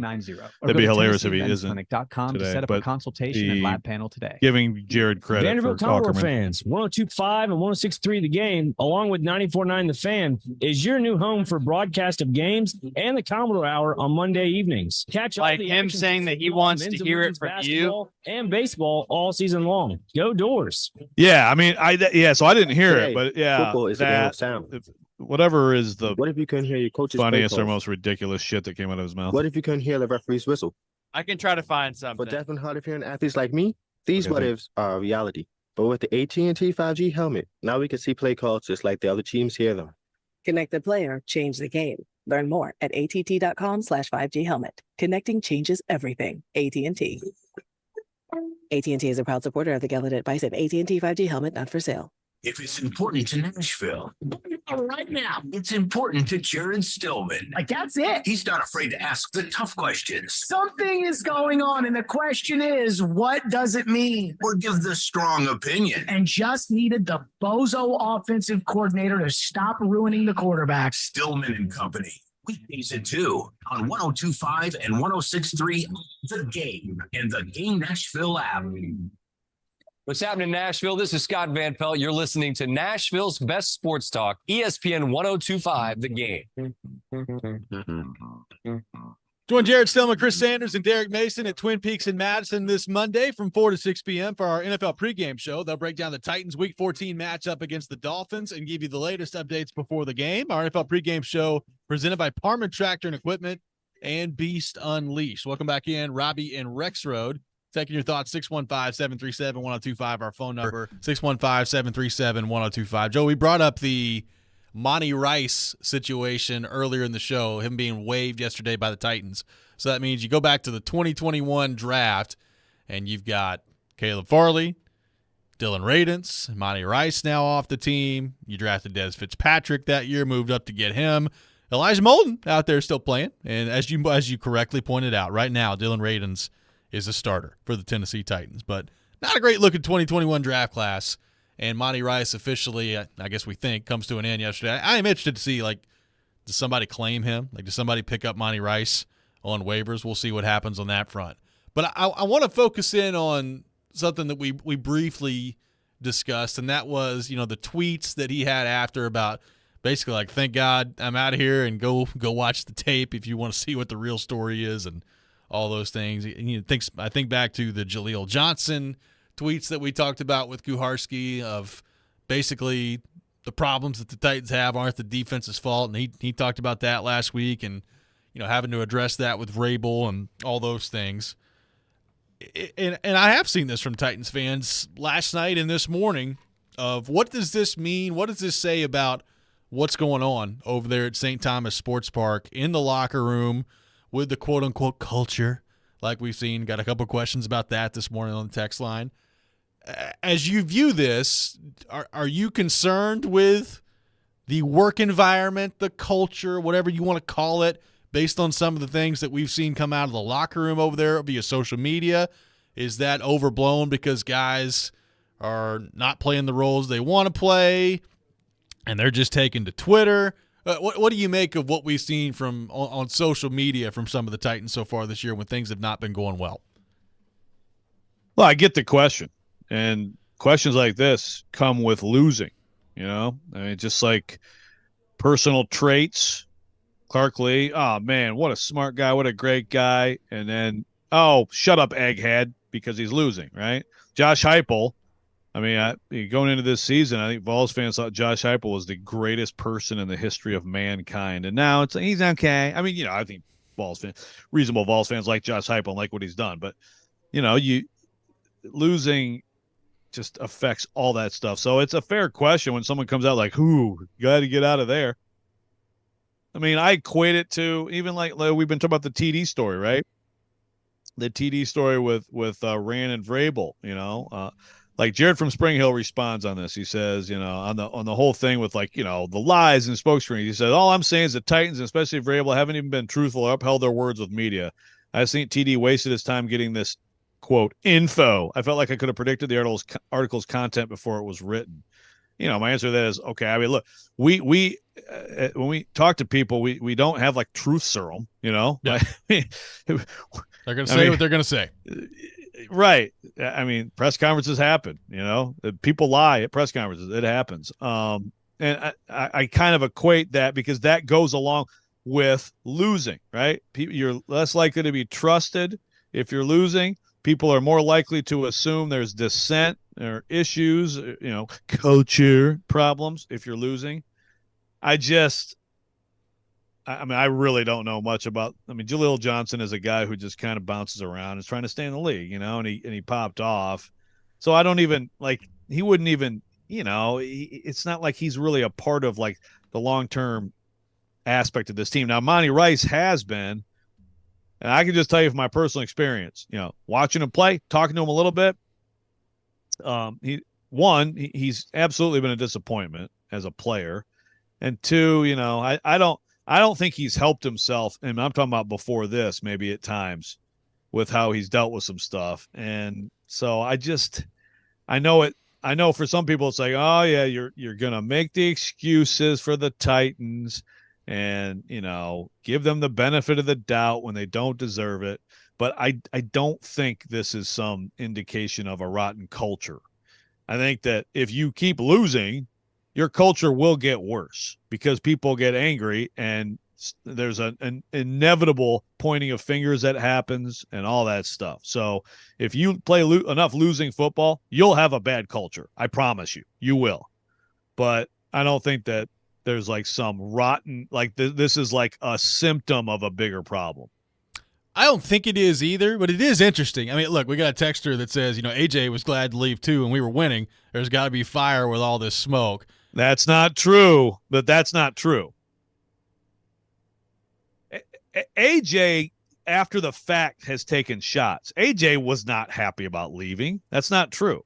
And he, but go ahead. Sorry. No, he did talk to Kevin Byard about, hey, things are done differently over here. Don't you worry about coming over here to Philadelphia. We do things a little bit differently around here than what you're used to. But yeah, they win. They go to the Super Bowl. I mean, that's the thing, right? Like they're a good team and they're a winning team. So, I don't know that I've ever reached the point where I'm like concerned about the environment under Vrabel over there in the locker room or anything. Like I still think Vrabel has a pretty good sense on those sort of things. And like I've not sensed the Titans like mailing it in the last couple of weeks. Like they've played hard. They're just not very good. And, in today's day and age with social media, I think you're going to see more and more as time goes on, players kind of airing out some of their grievances via social media. It's probably not the way that I would handle it. Certainly not the way that I'm sure the coaching staff wants things to be handled here. And like you said, like the Monty Rice situation is kind of unique from the standpoint of he was a third-round draft pick.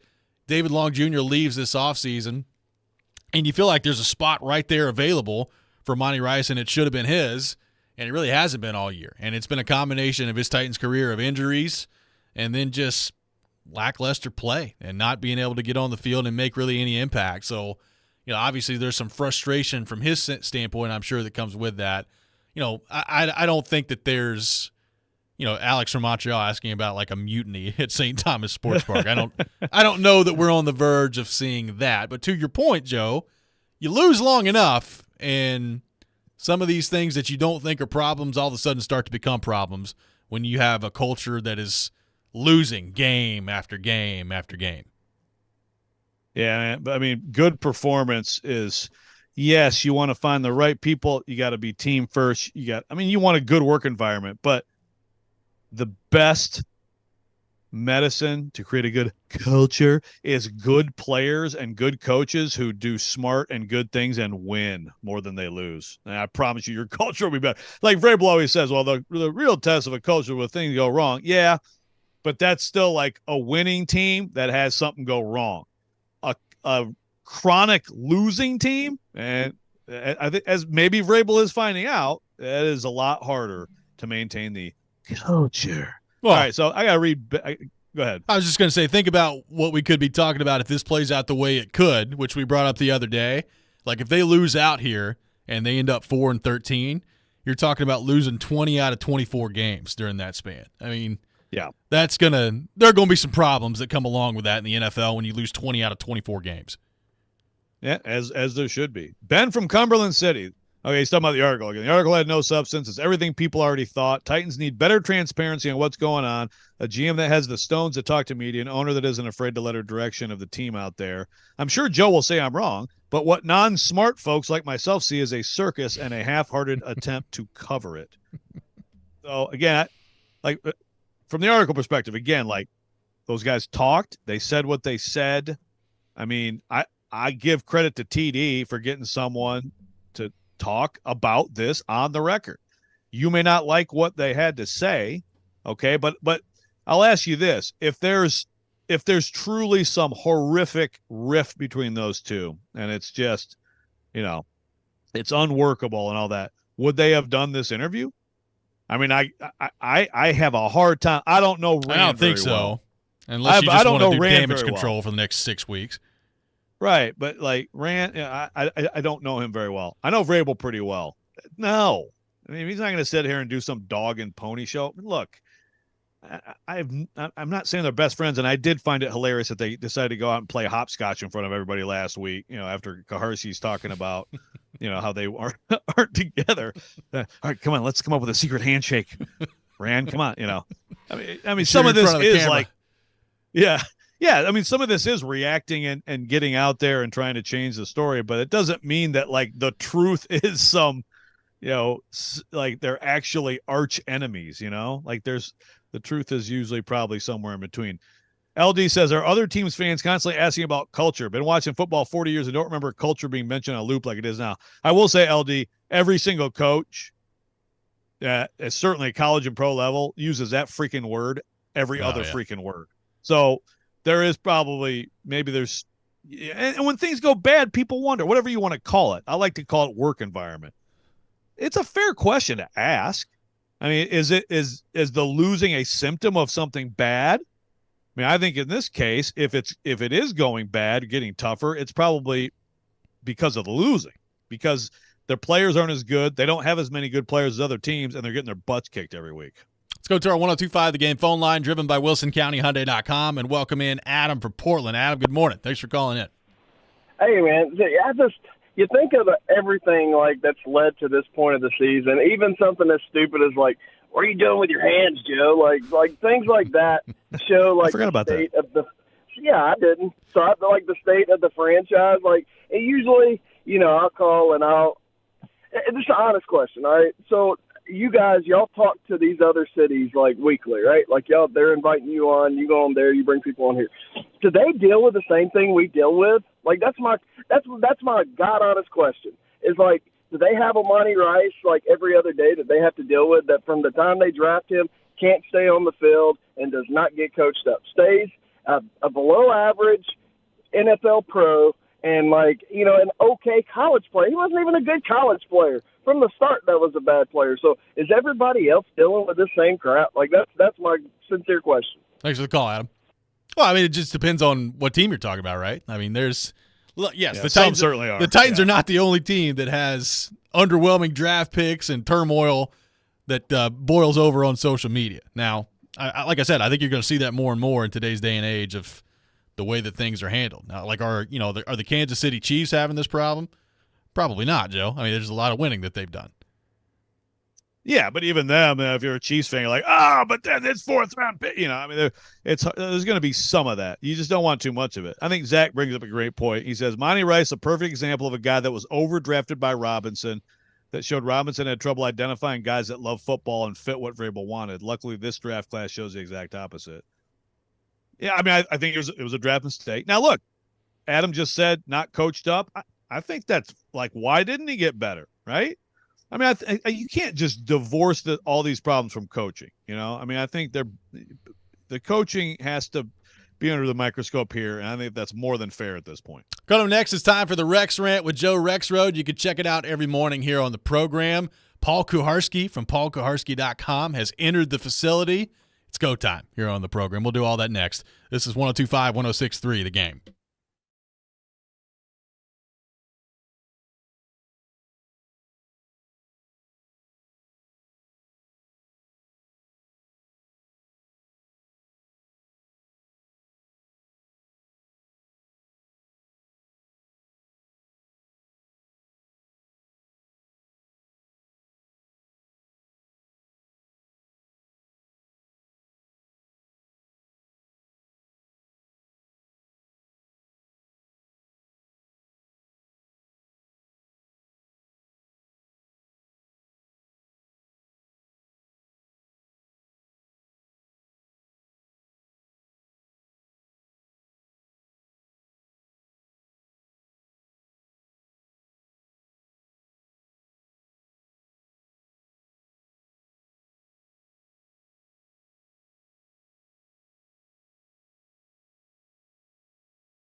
Sometimes he wakes up on the wrong side of the bed. And sometimes he's just, well, Joe. Awkward moment, let's do it. This is the Rex Rant, now on Robbie and Rex Road. Where I am looking for that approval is from Joe Rexroad, who has moved the goalpost, who has changed the narrative. And I'm sure at 8 o'clock tomorrow, by the way, Paul Kaharski is going to have another narrative. I don't know what his is going to be. But he got on here earlier this year and talked about how his criticism of Craig Aukerman is more intellectual than my criticism of Craig Aukerman. All I know is I'm the one who asked Vrabel after the season last year, why are you keeping him? That's what I did. And I've been yelling for years that they got to move on from Aukerman. Well, Joe's narrative has changed that now Craig Aukerman was a good special teams coach until this year. That this year is the only time Craig Aukerman's special teams have been bad. And I'm like, no. It is that time of the day, time for the Rex Rant with Joe Rexroad. You can check it out every morning here on the program, Joe Rexroad's Rant of the Day. Joe, there was a segment yesterday with Stilly, very much looking for your approval and his being correct of Craig Aukerman. Oh, he needs your approval. Yes. We know that. We welcome in Paul Kaharski from paulkaharski.com. Daddy, yeah, so this Daddy, is good. give him some approval. Oh my goodness. Well, I this is a serious question. And I'm glad, Paul, you can address this. You can help me with this. Do I need to admit that Jared was right? I will make the case for why I don't.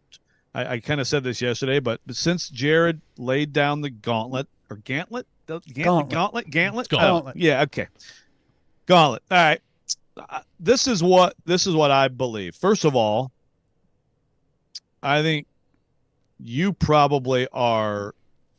Stilly and Paulie have been the two most anti-Aukerman media people in the city. I think most of us haven't paid, I haven't thought of it as a huge storyline. I mean, I think their special teams has been okay since he's been here. There's been some mistakes. There are going to be some mistakes. There's been some good things. I don't blame him for things like a kicker missing a kick. I don't blame him for things unless there's an operational issue. Okay. So going into this year, yes, I enjoyed making fun of Jared for being obsessed with Aukerman. You were semi-obsessed, but Jared was full-blown obsessed. And I don't even remember, Paul, what you said, like why your criticism were more intellectual. I'll let you have your say on that. But now you're talking about, I mean, Sunday was fireable bad. It was a disaster. Now, if it was unbelievable to have that happen, and good on you, PK, for getting Nick Foles to talk about how, he and Tannehill hadn't even practiced a snap in weeks. I mean, the whole thing is bad. And you go back to the Ravens thing. Both of those things, to me, correct me if I'm wrong, I think both of those things, the Ravens thing, certainly Sunday, are by far the worst things I've seen that would point to Craig Aukerman and make him culpable. So I guess you could say Jared was right. But if Jared would have told me in the offseason that these things were going to happen, then I would have agreed with him. He couldn't know that these things were going to happen, right? That's exactly right. I don't know. You tell me. Well, I mean, look. Do I need to apologize to Jared? Do I need to say Jared was right? No. Look, this is typical Jared. Jared was right because he said a guy should be fired for things that hadn't happened yet. But to say that they've been okay. Look, Rick Gosselin puts together yearly rankings that comprehensive, that factor in everything in special teams. And under Craig Aukerman, the Titans have ranked 14th, 19th, 24th, 18th, and 16th. And why that's been good enough for Mike Vrabel is beyond me. And yes, I'm more intellectual about it because Stilly is a fan crying like the fans. And I'm a journalist giving you the rationale for why he's been bad. Stilly's been at maybe 2 Craig Aukerman sessions, and I've endured virtually all of them, though I try to be late and not there because you've asked some questions. I've asked some questions when they're bad, but when they're good, I don't sit there and say, hey, tell me about how Stonehouse curved that punt, because when things are working, I'm not interested in talking to the special teams coach. That's his job. Negative. That's his job. And he's always up there smiling and acting like everything's fine and telling us how he's happy if his punt returner catches a punt. And he's happy if his kicker can hit from 40 to 49 when around the league teams are regularly winning games with kicks over 50.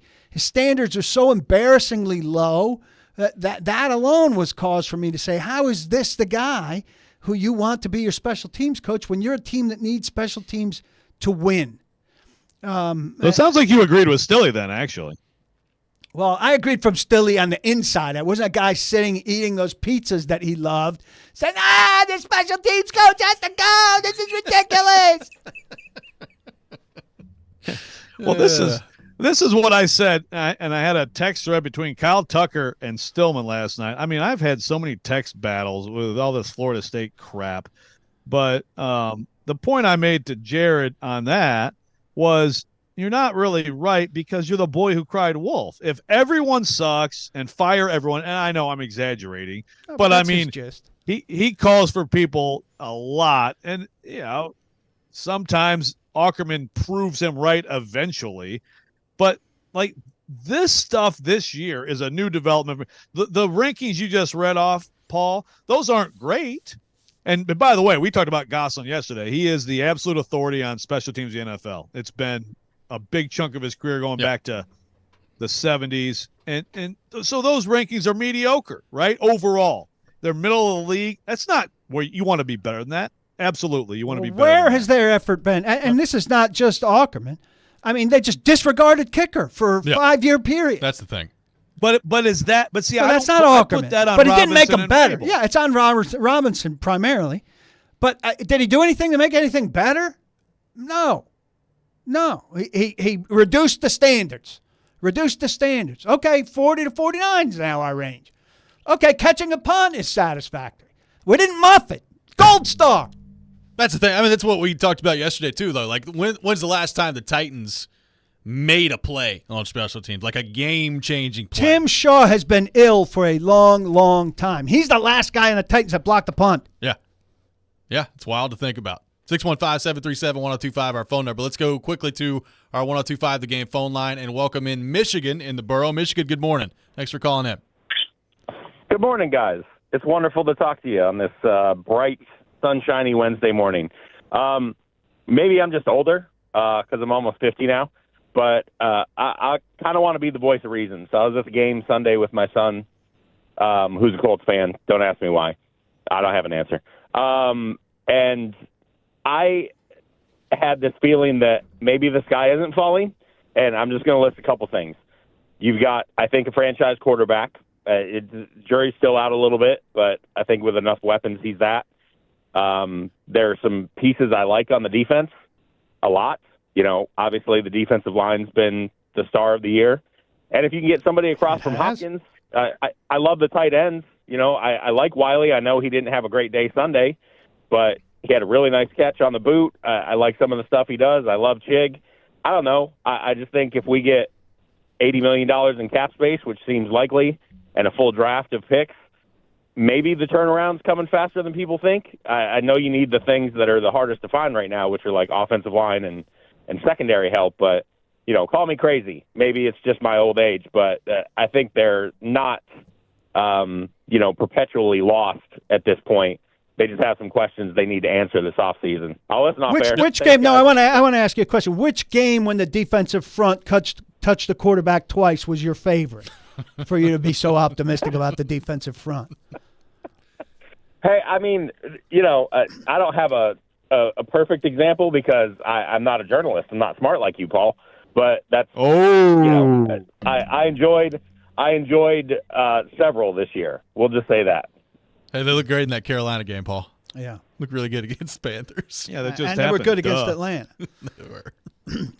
I mean, that defensive front was supposed to be a strength of the team, and it's been a disaster from my standpoint. I know we have a lot to talk about. We're about to go to break. I will finish this by saying I am going to officially say that Jared was rightish, okay? I'm not going to go right, but I'm going to go rightish. He's got to have a winner and a loser and everything. There can be no gray area. That's what makes him horrific.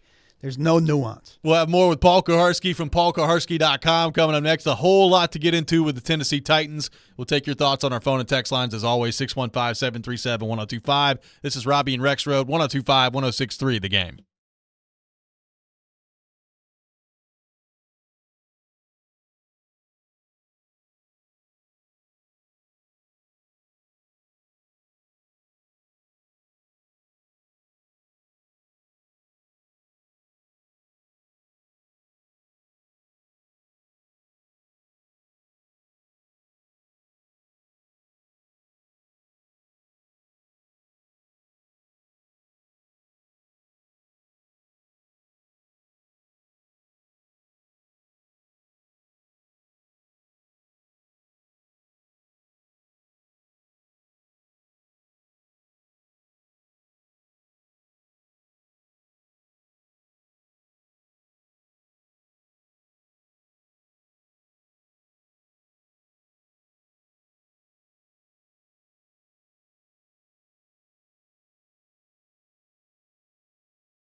Stand back.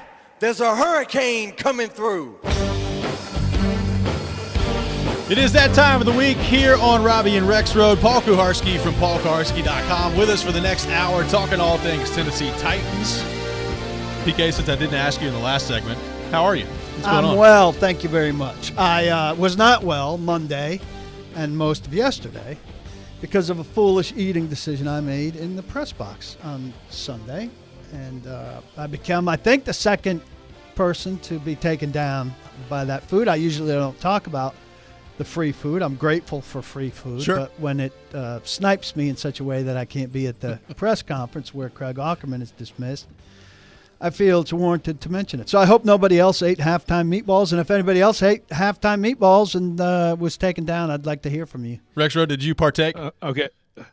This is amazing. First of all, I'm sorry for your troubles. Thank you. Second of all, I had a plate with 4 huge halftime meatballs. Enjoyed the hell out of them. Felt great Monday. I think you.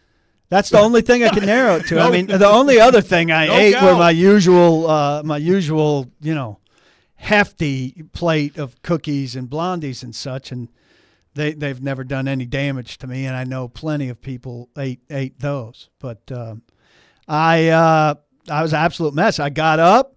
I edited Blake Bedingfield's file. I posted that. I had a Uber coming to pick me up to take me for a rental car finally. And the guy pulled into the driveway, and I told him I was unable to take the ride. And I proceeded to spend the day in the bathroom or asleep. And like a theme from the show last lo week. and behold, by the time Tuesday night I was in that Uber to go get the rental car, I got a message from the car place and my car was ready. Hey! So I diverted and I actually got my car back. At long last, the car is ready. My personal hostage crisis is over. Not to make light of actual hostage crisis. Yes, very much so. So we've started the conversation on the Craig Aukerman part of this. I do want your perspective on this because I think it's really interesting. We've never seen Vrabel do this before, firing a coach in season. And that doesn't mean that just because we've never seen him do it before means that he was never going to do it. At some point, when you're a coach in the NFL long enough, you get through everything. But it does make you wonder, do you think this was 100% a Vrabel decision? Do you think maybe there was some nudging from maybe Adam Strunk in this? How do you view the timing on when Craig Aukerman was fired, given how much of a disaster it was on Sunday? Joe, were you there Monday? I was. Did somebody ask him if he had spoken to Amy? No, and I should have. Pathetic. See, yeah. see what happens when I'm sick? You get taken out. I mean, how is that? How is that not asked? I'm Stilly. Hey, listen, this sounds like a Stilly and Paulie, right? I'm the only one who asked the questions. Well, I just don't understand how that's not asked, because that's the biggest question there, is if he did it or if he did it aided by her. I mean, it's the same. Yeah, it's the same idea as whatever. People get mad. People get mad about TD story, or people get mad when somebody says something and it's not what they want to hear. It's like, well, they're just going to say what they want to say. Vrabel would have said it was my decision. You got to see how he reacts. Still ask. Yes. No, I agree. I mean, and it's funny because I was just talking about the Malarkey presser after Bobby April, which I think, seriously, we asked 5 different ways about. But that was such an obvious, right, Amy step in, right, after Houston. I don't know. There's more fair. to the Bobby April story, but we don't need to go back to that. I would presume that Amy probably at least made a phone call here or asked a question, because it's so un-Vrabel-like. But we can't know, especially since nobody thought to ask the most obvious question of the day. But It's very unusual. And the day before, I asked him, obviously, about what the culpability was for Aukerman, and he said he didn't know what culpability meant, and then went on to take the bullet and said it was all him. So it's all him on Sunday, but on Monday, Aukerman is relieved of his duties. Now, things change overnight Sunday after people, go back to the office and look at the film and contemplate everything. The second one is just horrible. And look, we saw that play in the New England game earlier this year where a field goal was blocked on a very inventive play. Aukerman was asked about it that week, clearly was aware of it. Every special teams coach in the league was aware of it. and has to have a plan for it when it happens, whether it's a field goal or a punt or whatever. Yep. And they had no idea what was happening or how to stop it. The first one was not a giant overload. It's a one-man overload that I think you would see relatively frequently, and they had no answer for it. And the extra point, I mean, I talked with folk about, now this may be the biggest one of all to me, because Vrabel says all the time, you practice like you're a starter, practice like you're a starter. Yep. And Ryan Tannehill hadn't practiced that. Folks said, I said, when's the last time you practiced that with Tannehill during the week? And he said, maybe a couple weeks ago. It's not good. So they weren't ready for a lot of things in that game. And look, you could say that's Mike Vrabel, but he shouldn't have to supervise. That's the other thing. You don't want head coaches meddling in the coordinator's stuff, right? You would say it's a bad thing if a head coach is meddling in the offensive or defensive coordinator stuff, generally speaking. But Craig Aukerman needed Mike Vrabel to meddle in having Kyle Phillips not field the punt against the Ravens in London. Yep. And Mike Vrabel said he took too long to transition. Well, he shouldn't need to transition. Craig Aukerman's big boy. He should be able to make a decision on that and not have Kyle Phillips take the field or have him back there just screaming poison. Go ahead, Joe. Yes, we can all agree. I mean, it's atrocious. And again, it's like it's been meh before this year, and that is a thing. I think big picture with Vrabel and staff. I think Vrabel is definitely. I don't know if he's more. I think fans overplay the loyalty, hire his buddies, all that stuff with Vrabel. But it's the question of, if you're okay somewhere, but you can be better, why would you not try to be better? Does he need to be a little more, I don't know if ruthless is quite the right word, but a little more proactive in trying to improve his staff, and not as much reactive? I mean, I think that's a fair question. And I think Aukerman as his buddy is oversold. He didn't hire Aukerman as his buddy. He didn't know Aukerman. But I think it's fair now, 6 years in, to say that he became buddies with Aukerman, and that Aukerman has survived as long as he did because he was buddies with Vrabel. I from the outside looking in as a fan, I could see why you'd conclude that. And look, he hired Chris Harris, who is not his buddy. He hired Charles London, who was not his buddy. Chris Harris and the corners have not been great this year by any means. Well, he was with London at Houston. Okay, so he knows London, but Harris, hasn't done a great job this year either as a non-buddy. So the hit rate inside and out is, I'd say equal. When he hires Jim Haslett, who was his buddy, that wasn't a very good hire. Well, the bottom line is he says all the time, right? Like, you got to do what's in the best interest of the football team, And it's, the Craig Aukerman part of this, maybe it wasn't the worst thing for the football team, but the numbers you laid out there, like, was it not worth looking around at some point if you're able to say, well, is this the best interest of the football team, retaining this guy as special teams coordinator? And listen, I think Aukerman got a little better last year. He had one press conference where I gave him huge props because he really fell on the sword for it. But we talk to the coordinators every week. Aukerman is one of the three. I don't know if we'll be giving Quinn this week because he doesn't have a coordinator title very conveniently. But we talk to the positional assistants twice a month. All of them always say, my bad. It's on me. I've got to do better. The thing that fans hate, got to coach better, all that. Aukerman said it the least. To me, Aukerman was the least self-aware. Aukerman was the least take the blame coach of all of them.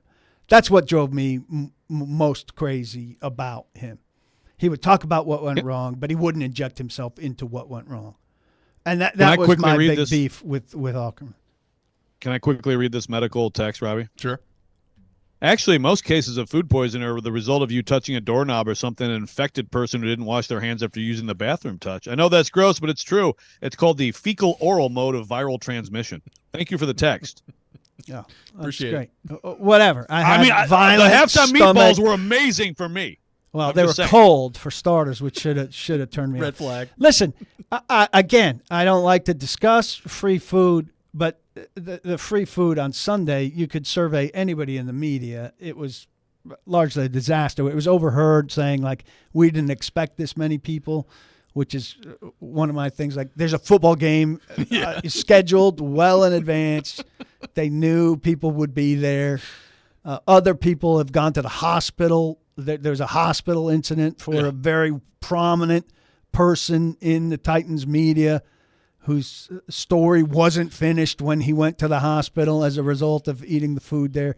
There were a couple good years when they ramped it up, but this was a bad incident. I did not go number 2 during this game. If I did, I would have washed my hands. I assure you. If somebody did, But you could have been. But you could have been in the bathroom. He's saying someone else. And I touched the doorknob. Did you go to the bathroom all day, Paul? Yes, Maybe we I have bigger peed issues twice. than Do we need to your- chronicle Okay. my day? One of my visits to the bathroom was after the meatballs. When we come back, we'll talk about the stream strength. 615. That's now we're getting into Butch Jones territory. What was the color?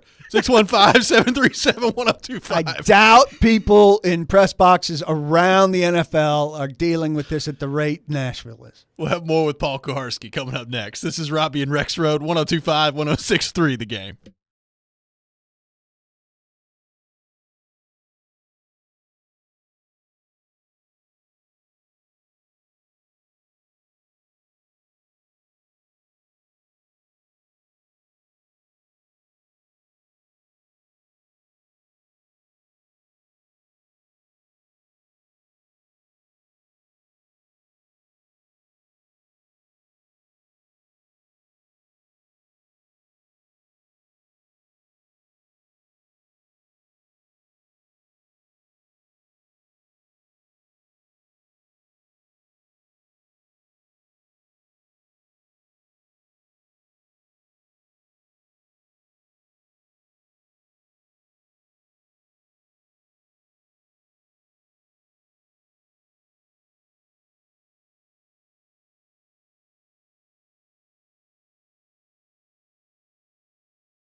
Welcome back in, Robbie and Rex Road, 102.5, 106.3 The Game, live from our 102.5 The Game studio, brought to you by Hiller Plumbing, Heating, Cooling, and Electrical. Robbie Stanley, Joe Rexrode, Nick Keiser, Paul Kuharsky from paulkuharsky.com, talking all things Tennessee Titans.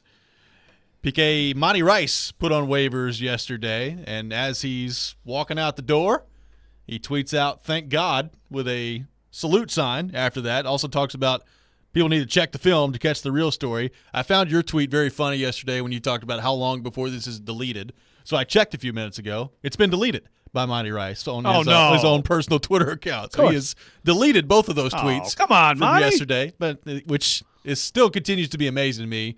Even going back to the A.J. Brown stuff of, people screenshot this stuff. So you might as well just leave it up. But your thoughts on Monty Rice being released, his reaction to being released, and what a heck of a draft class that 2021 draft class is proven to be at this point. Who cares what Monty Rice has to say going out the door?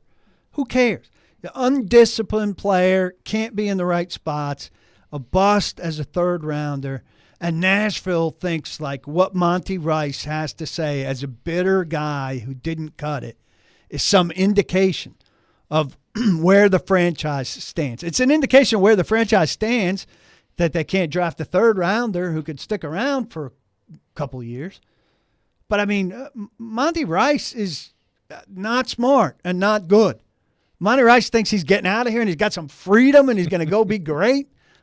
Give me some odds on that and I'll get out my wallet. Because Monty Rice is not a good football player.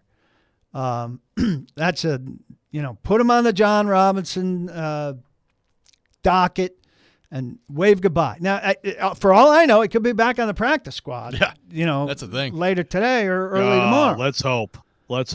Yeah. He'll be hiding. I don't think he'll stand up as much as Jaleel Johnson did. But for people to string together Jaleel Johnson, who's basically a body, and Monty Rice, who's basically a bust, and because they tweeted angrily on their way out, say, "Oh, my God, this characterizes some big issue with the Titans." I mean, Think. Two disgruntled guys getting cut because they're bad. No, there's been no disservice done to these guys. They've been given a chance by an NFL team. They should stop by and kiss Mike Vrabel's shoes on the way out and say thank you for the opportunity. You're right. David Long Jr. out the door this year. The starting spot was right there, and he couldn't take it. He couldn't beat Jack Gibbons. Yeah. Kissing Mike Vrabel's shoes. Maybe we realize how you got your stomach bug here, PK. I agree with you. However, you are kind of scolding the fans, and if you step back, we talked about this earlier in the show, and I want your thoughts on culture because it is an interesting discussion. I can't blame people. Yes, if you isolate it to these two. You got to be able to look at who we're talking about. Jaleel Johnson's a guy bouncing around trying to make a team. Everybody pops off on social media now. You got to let your feelings be known on social media. And then Monty Rice's agent says, "Please take that down. My God, we're screwed already." Right? That's what happened. But you do have A.J. Brown taking shots. Other people. A.J. Brown's beef with John Robinson. Yeah, sure. I mean, like we talked about earlier, I mean, A.J. Brown wasn't happy at first to leave, but he's, of course, taken great pleasure in what's gone on since then. But I can't totally blame people for looking at some of this and asking the question about culture. So what do you think about the Tennessee Titans culture? I think Monty Rice is gone in large part because he didn't fit the Titans culture. He's not equipped to comment on the Titans culture because he never fit the Titans culture. That's why he's gone. In the Titans culture, you have to know what to do. He's never known what to do. I'm not saying the Titans culture is great. I heard you earlier. Titans culture, can only be so good when you're 4-8, right? Yeah. When you're better, the culture's better. Everything's better. But if you're a bonehead who runs into the wrong gaps or can't take the right angles and all of that, how big a part of the culture are you? And if you're not a big part of the culture, then why do we give you a valid voice on commenting on the culture? Yeah, it's a great question. Let's go to our 102.5 The Game phone line, driven by WilsonCountyHyundai.com, and welcome in Cam. Cam, good morning. Thanks for calling in. Also, I don't know that he offered, just a second, Cam, I don't know that he offered a huge commentary on the culture. Said he was glad to be gone. He did. Yeah. No, no one said Jaleel he did. Johnson offered a big commentary. He did. I was talking about just the overall, not anything Rice said. Yeah. Yeah, I mean, the culture's not great because they're losing. The culture's not great because the single best culture guy they've had in the last 10 years is playing in Philadelphia. Cam, welcome into the program. Thanks for calling in. Good morning, guys. So that was exactly what I was calling about because it seems as of late, I don't know, necessarily referencing to any specific time, but all of Mike Vrabel's pressers, he just looks sad. He looks defeated almost. I mean, he comes up with the same bogus questions or the same bogus answers, and he just has no energy. And there's that they talk about coaches that have played, and you just wonder if he's exhausted because maybe they don't. For him, it was all natural. He didn't have to. He didn't have to be taught. I mean, I'm sure he was coached up, but you know what I mean. He's exhausted trying to teach this defense how to play defense. Also, PK, your stomach bug, and you shorted last week. I mean, it's looking rough, buddy. Yeah. Cam, right? Cam, how would you feel if Vrabel looked happy at press conferences and was real peppy and had a lot of energy? What would you would you be saying then? I totally understand what you're saying, but I'm saying if you look at the man's expressions, like the way he talks, right? It's in the first time he's lost a football game, but it just looks like he's exhausted. He is exhausted. He's working long hours to try to get his football team to win a game. I don't understand. What is the right look for him at a press conference for you? Characterize it for me. Like, what's exactly right for you, for him, emotionally, expression-wise? What's the energy level you want on a scale of 1 to 10? I'll share him. I'll share with him what you want. Well, I mean, here's the thing. Like, I'm a diehard Alabama fan as well. Nick Saban has lost games, but I've never lost confidence in Nick Saban. Nick Saban's never been 4-8. Right. To use Nick Saban as the barometer. He was the coach of the Dolphins. And he stunk as the coach of the Dolphins. And I saw his stuff, and he was not good in press conferences of the Dolphins. You know what he was doing at the press conference of the Dolphins? He was lying, saying he wasn't going to Alabama. That's right. That's what you want from Mike Vrabel? Lies? Yes, because he lies anyways. He lies anyways. A.J. Brown's never going to be traded as long as I'm the coach. Well, he got dumped on by his GM who backstabbed him. Yep. Thanks for the call, Cam. This body language thing is he looks tired and sad at 4-8. Now, if he didn't look tired and sad, people would be like, why is this guy happy? He's put in more work. Look how much energy he has. It looks like he slept 12 hours. Why is he not in the office? But to back up Cam as you continue to unload on everyone, I don't think he was criticizing Vrabel over that. I think he was just saying he looks beaten down by this. Well, right? What coach isn't beaten down by 4-8? He's come to the realization that his team's not good. That's what it is. And listen, Joe, I know you're in the mood for whatever reason to give callers absolution for being stupid. I'm not. I'm here today to say, if you're a Southern football fan and you don't understand roughing the punter or running into the punter, I don't want to hear from you. Get off my Twitter feed. I came to the South in 1997, and I was told everybody down here knows football inside and out. And my Twitter feed is loaded with people who say either those are both roughing the punter or, get this, we should change the rules. And both of those, in hindsight, in going forward, should be roughing the punter because it's just too violent what happened to that guy. And I say, what if instead the coach coached up the team so that they could block that guy? And what if instead the players competently protected the punter and they say, no, throw a flag. Even if it's not the rule, they say, throw the flag because the guy hurt his knee and that's very serious. They think because Craig Aukerman was incompetent enough on Sunday to get fired and because players couldn't adjust and block in the moment, the NFL should create a new rule. That's how stupid these fans have been this week, Joe. You can call them stupid. They're idiotic. To quote Keith on the text line driven by WilsonCountyHoney.com, I'll be changing the station shortly. Funny. These people, you make the mistake. You're one of the two best guys on radio in town, and you make the mistake of massaging and coddling these fans. Treating people need like to be humans. Educated. I know. It's Educated. ridiculous. Feed them their damn broccoli. We'll have more with PK coming up next. PK's fired up That today, sounds baby. like sharding, too. This is Robbie and Rex Road, 102.5, 106.3 The Game. Throw a flag. They heard him.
Welcome back in, Robbie and Rex Road, 102.5, 106.3 The Game. Continuing the conversation with Paul Kuharsky from paulkuharsky.com. Taking your thoughts, 615-737-1025, our phone number.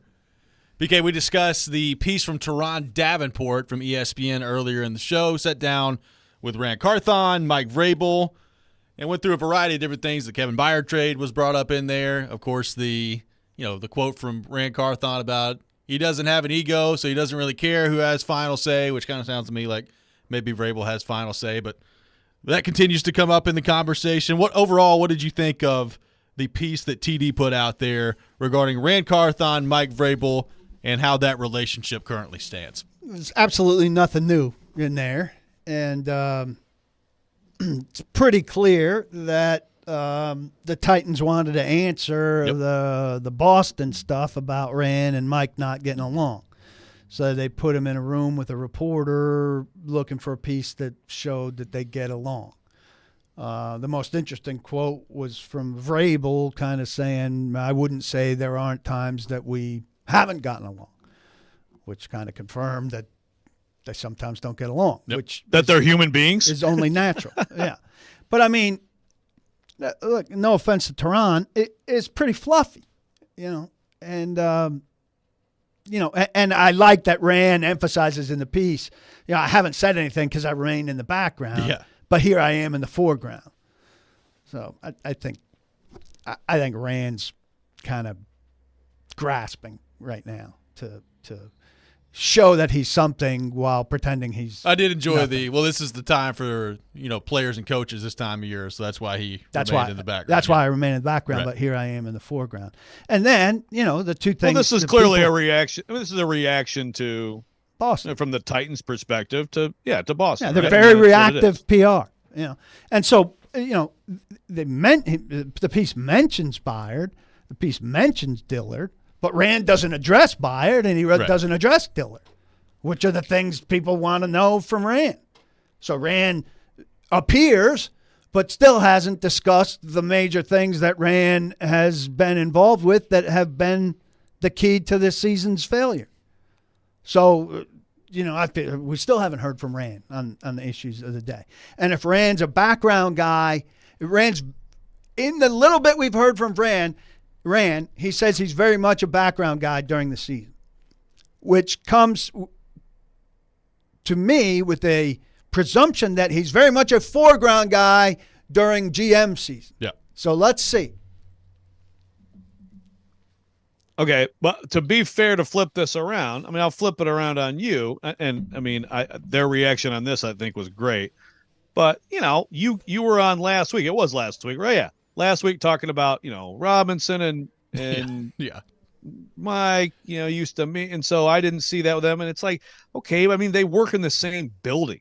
I said I would assume So, but that's a tiny glimpse of it. And people have different schedules too. Now, yes, I think it's hilarious. Huh? I said all of that. I know. So I'm ripping you now. Because I didn't rip anybody. I just said it. To me, it was a relatively fluffy piece that was clearly set up to counter what came out of Boston.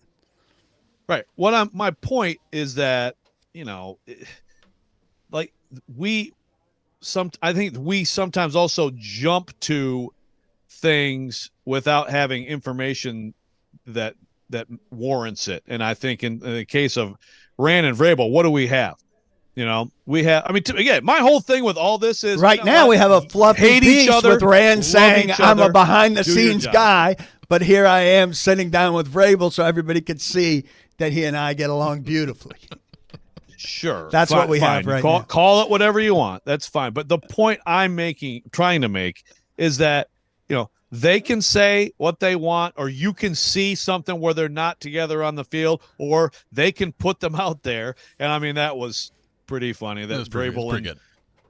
Robbie's convinced that was reaction. I'm not. I am convinced. I'm not. You're not convinced? No, not at all. Oh, really? And I felt really dumb because I had the day that was happening, which was the day after we talked, right? So that was Thursday afternoon, and my podcast was just out where I expanded on that even more, saying that I don't see them together, and then they were together in a big way. Sam Phelan from A to Z was taking a picture of it and tweeting out, look, they must be fighting here. And I was like, oh, damn, I just talked about how I'd never see them together at practice.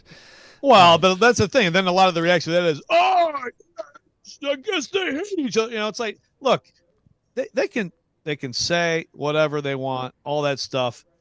And you can have a problem with TD's piece if you want to have a problem with it. But to me, the only real media issue I have in all this is Bedard and the swipe from what appears to me from the Patriots with no real backing of that, because those are serious things. How about the Titans be proactive and lead their organization in a way that makes sense instead of be reactive to everything? All right, something's going on, so we'll have somebody talk to Diana. Oh, something's going on in Boston. We'll react, and we'll sit down here and give Tehran a thing. Everything's going to be react. That to me, more than anything, makes them look like they got a lot of stuff to cover for. Hey, what's somebody saying? Oh, we'll do this to make it. What can we do to make this look better? What can we do to make that look better? That makes them look like an organization in a panic. That's fine, but I mean, I would react to like the Bedard thing too. In their spot, and how can you anticipate that until it hits the internet? Let's go to our 102.5 The Game phone line, driven by WilsonCountyHyundai.com. Welcome in, Ed. Go ahead, Here's Paul. one way, just before Ed goes. You can't anticipate that, but if Rand behaves like most GMs in the league behave and has relationships with multiple reporters in his new market and cares to have that, he gets a lot more benefit of the doubt. But his relationships are with national reporters. Let's go back to our 102.5 The Game phone line. Welcome in, Ed. Ed, good morning. Thanks for calling in. Hey, good morning. Hey, Paul, I got a question for you. Sure. I'm thinking about Vrabel here, and it's something that's been on my mind for a while. Look, I think Vrabel is an excellent coach. I really do. But the question that I have is building a football team versus rebuilding a team that you inherited, that you've had a lot of success with. Personally, I'm looking at Belichick up in New England. I don't think Belichick is capable of rebuilding that football team to a championship level. That's not a knock on him. It's just, I think he's been there too long. He's had all that success, and rebuilding that same program is just too hard. It's not like Jimmy Johnson, who took over, the Cowboys. They were losing, and he built them into a championship team. What I want to know is, Vrabel took over the Titans. He's had a lot of success. Some coaches can build a program. I don't know of many coaches that's been able or even had the opportunity to rebuild a team where they've had all that success. Do you think Vrabel, and I honestly think he's a good coach, but it's a separate question. Do you think he's capable of rebuilding the Titans? And that's really not a knock on him, but I think it's a question that needs to be answered. Now, I want to get your opinion on it. Thanks for calling. I think he should have a shot and we should see. And I think it's unfair to say that Belichick can't rebuild them. He's been there for 20 years or whatever. He's rebuilt them multiple times. The first Super Bowl champion looked nothing like the last Super Bowl champion, except for Brady. There was one constant. Yeah, one constant. But I mean, everything else around him changed. The defense was good for a long time with a lot of different iterations. Harbaugh in Baltimore has, now he's got great personnel people in Ozzie Newsome and now DeCosta, but they've rebuilt that team Tomlin, several Pittsburgh. times. Yep. A lot of long-lasting coaches have rebuilt their teams several times, and you can't make it just about the coach. It's the organization. And so the Titans want to be that kind of organization.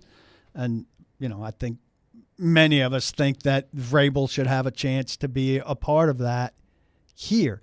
And the team he inherited was not fantastic. He got a lot out of, most people are pretty down on Ryan Tannehill, and he subbed Ryan Tannehill in and took a team to the AFC Championship game that was good but hardly great. We'll have more with Paul Kuharsky coming up next. You're listening to Robbie and Rexroad, 102.5, 106.3 The Game.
Final segment of the day, Robbie and Rex Road, 102.5, 106.3 The Game. Paul Kuharsky from paulkuharsky.com with us here to wrap things up today on the program. Got some tickets to give away to see Tom Segura at Bridgestone Arena coming up on Friday, April 12th. Be caller 5, 615-737-1025, 615-737-1025. Caller 5 will win a pair of tickets to see Tom Segura at Bridgestone Arena coming up on Friday, April 12th, 615-737-1025. So Will Levis been pretty hard on himself the last two times out in the post-game press conference. He said Sunday was probably his worst game as a Titan. What do you make of that? What do you make of kind of his self-assessment of the way that he's playing so far throughout the early part of his career? I think it was his worst game as a Titan. I think a lot of analysts still can pick out the plays that make you encouraged about what he's doing, and I agree. There are plays there that make you say, hey, this guy can be something really special. But his inaccuracy, he's under 50% in this game. He threw a lot of bad balls, not just, the sideline balls to Hopkins that created conversation between the two of them are not catchable. He's got to put balls in play that a guy has a chance on. Some of the screenish type passes to Tajay are difficult catches that can be thrown better. The one thing that I've been thinking about and that I'll look into more this week is, the inaccurate passes are not getting intercepted at least. And that was one of the things that I thought would be a problem. Yep. Right at the start and coming out, I thought, well, his decision-making and inaccuracy are a problem, and that's going to lead to turnovers. And it hasn't really. So it's a good thing that while he's sorting through the inaccuracy, it's not leading to turnovers and putting the other team in good position or leading to points for them. So you can deal with those things without really hurting yourself in a bad way. But he's got a lot of room to get a lot better in terms of putting the ball in better places for his receivers. And obviously better protection, better weapons would help at both of those things. But I love that he's self-critical in that way and sincere about it. What about the intangibles on display Sunday? The Hopkins thing, the putting himself in harm's way, but sort of, firing up the team, even though I would not advise him to do that a whole bunch more. But what about the Hopkins thing in particular? I think it's healthy to a degree. The way they both talked about it afterwards was really good. The helicopter play is terrific. The forcing a fumble after the fumble and getting it back. All of that stuff, goes in the good column and is positive stuff. And the kind of stuff I'm talking about that, you slice out of the game and say all of this stuff goes in the good column and is reason for optimism. And you'd like for him to get a couple wins here down the stretch to feel good about and build on no matter what the tankers out there want. PK, it always feels like your time with us on Wednesdays is not long enough. We appreciate you take some time to be with us today. Coming off my deathbed. Yeah, avoid the meatballs moving forward here. Yeah, I'm glad you're feeling better. Joe's iron stomach can handle the meatballs. Good for you, Hey, Joe. PK, would you take living healthy and going at 70 or 30 more painful years after that and living to 100? I'd like to split the difference. I don't want to go at 70. That's too early given the you're only like 3 years away. That's a good point. I shouldn't even ask you that question. Yeah. Don't block the box, but be sure to lock your locks. Thank you, boys. Paul Kuharsky with us every Wednesday morning, basically from 7:30 to 9. We're going to amend it. 7:30 to 9 here on the program. That does it for us today. Chase and Big Joe coming up next. You're listening to 102.5, 106.3 The Game.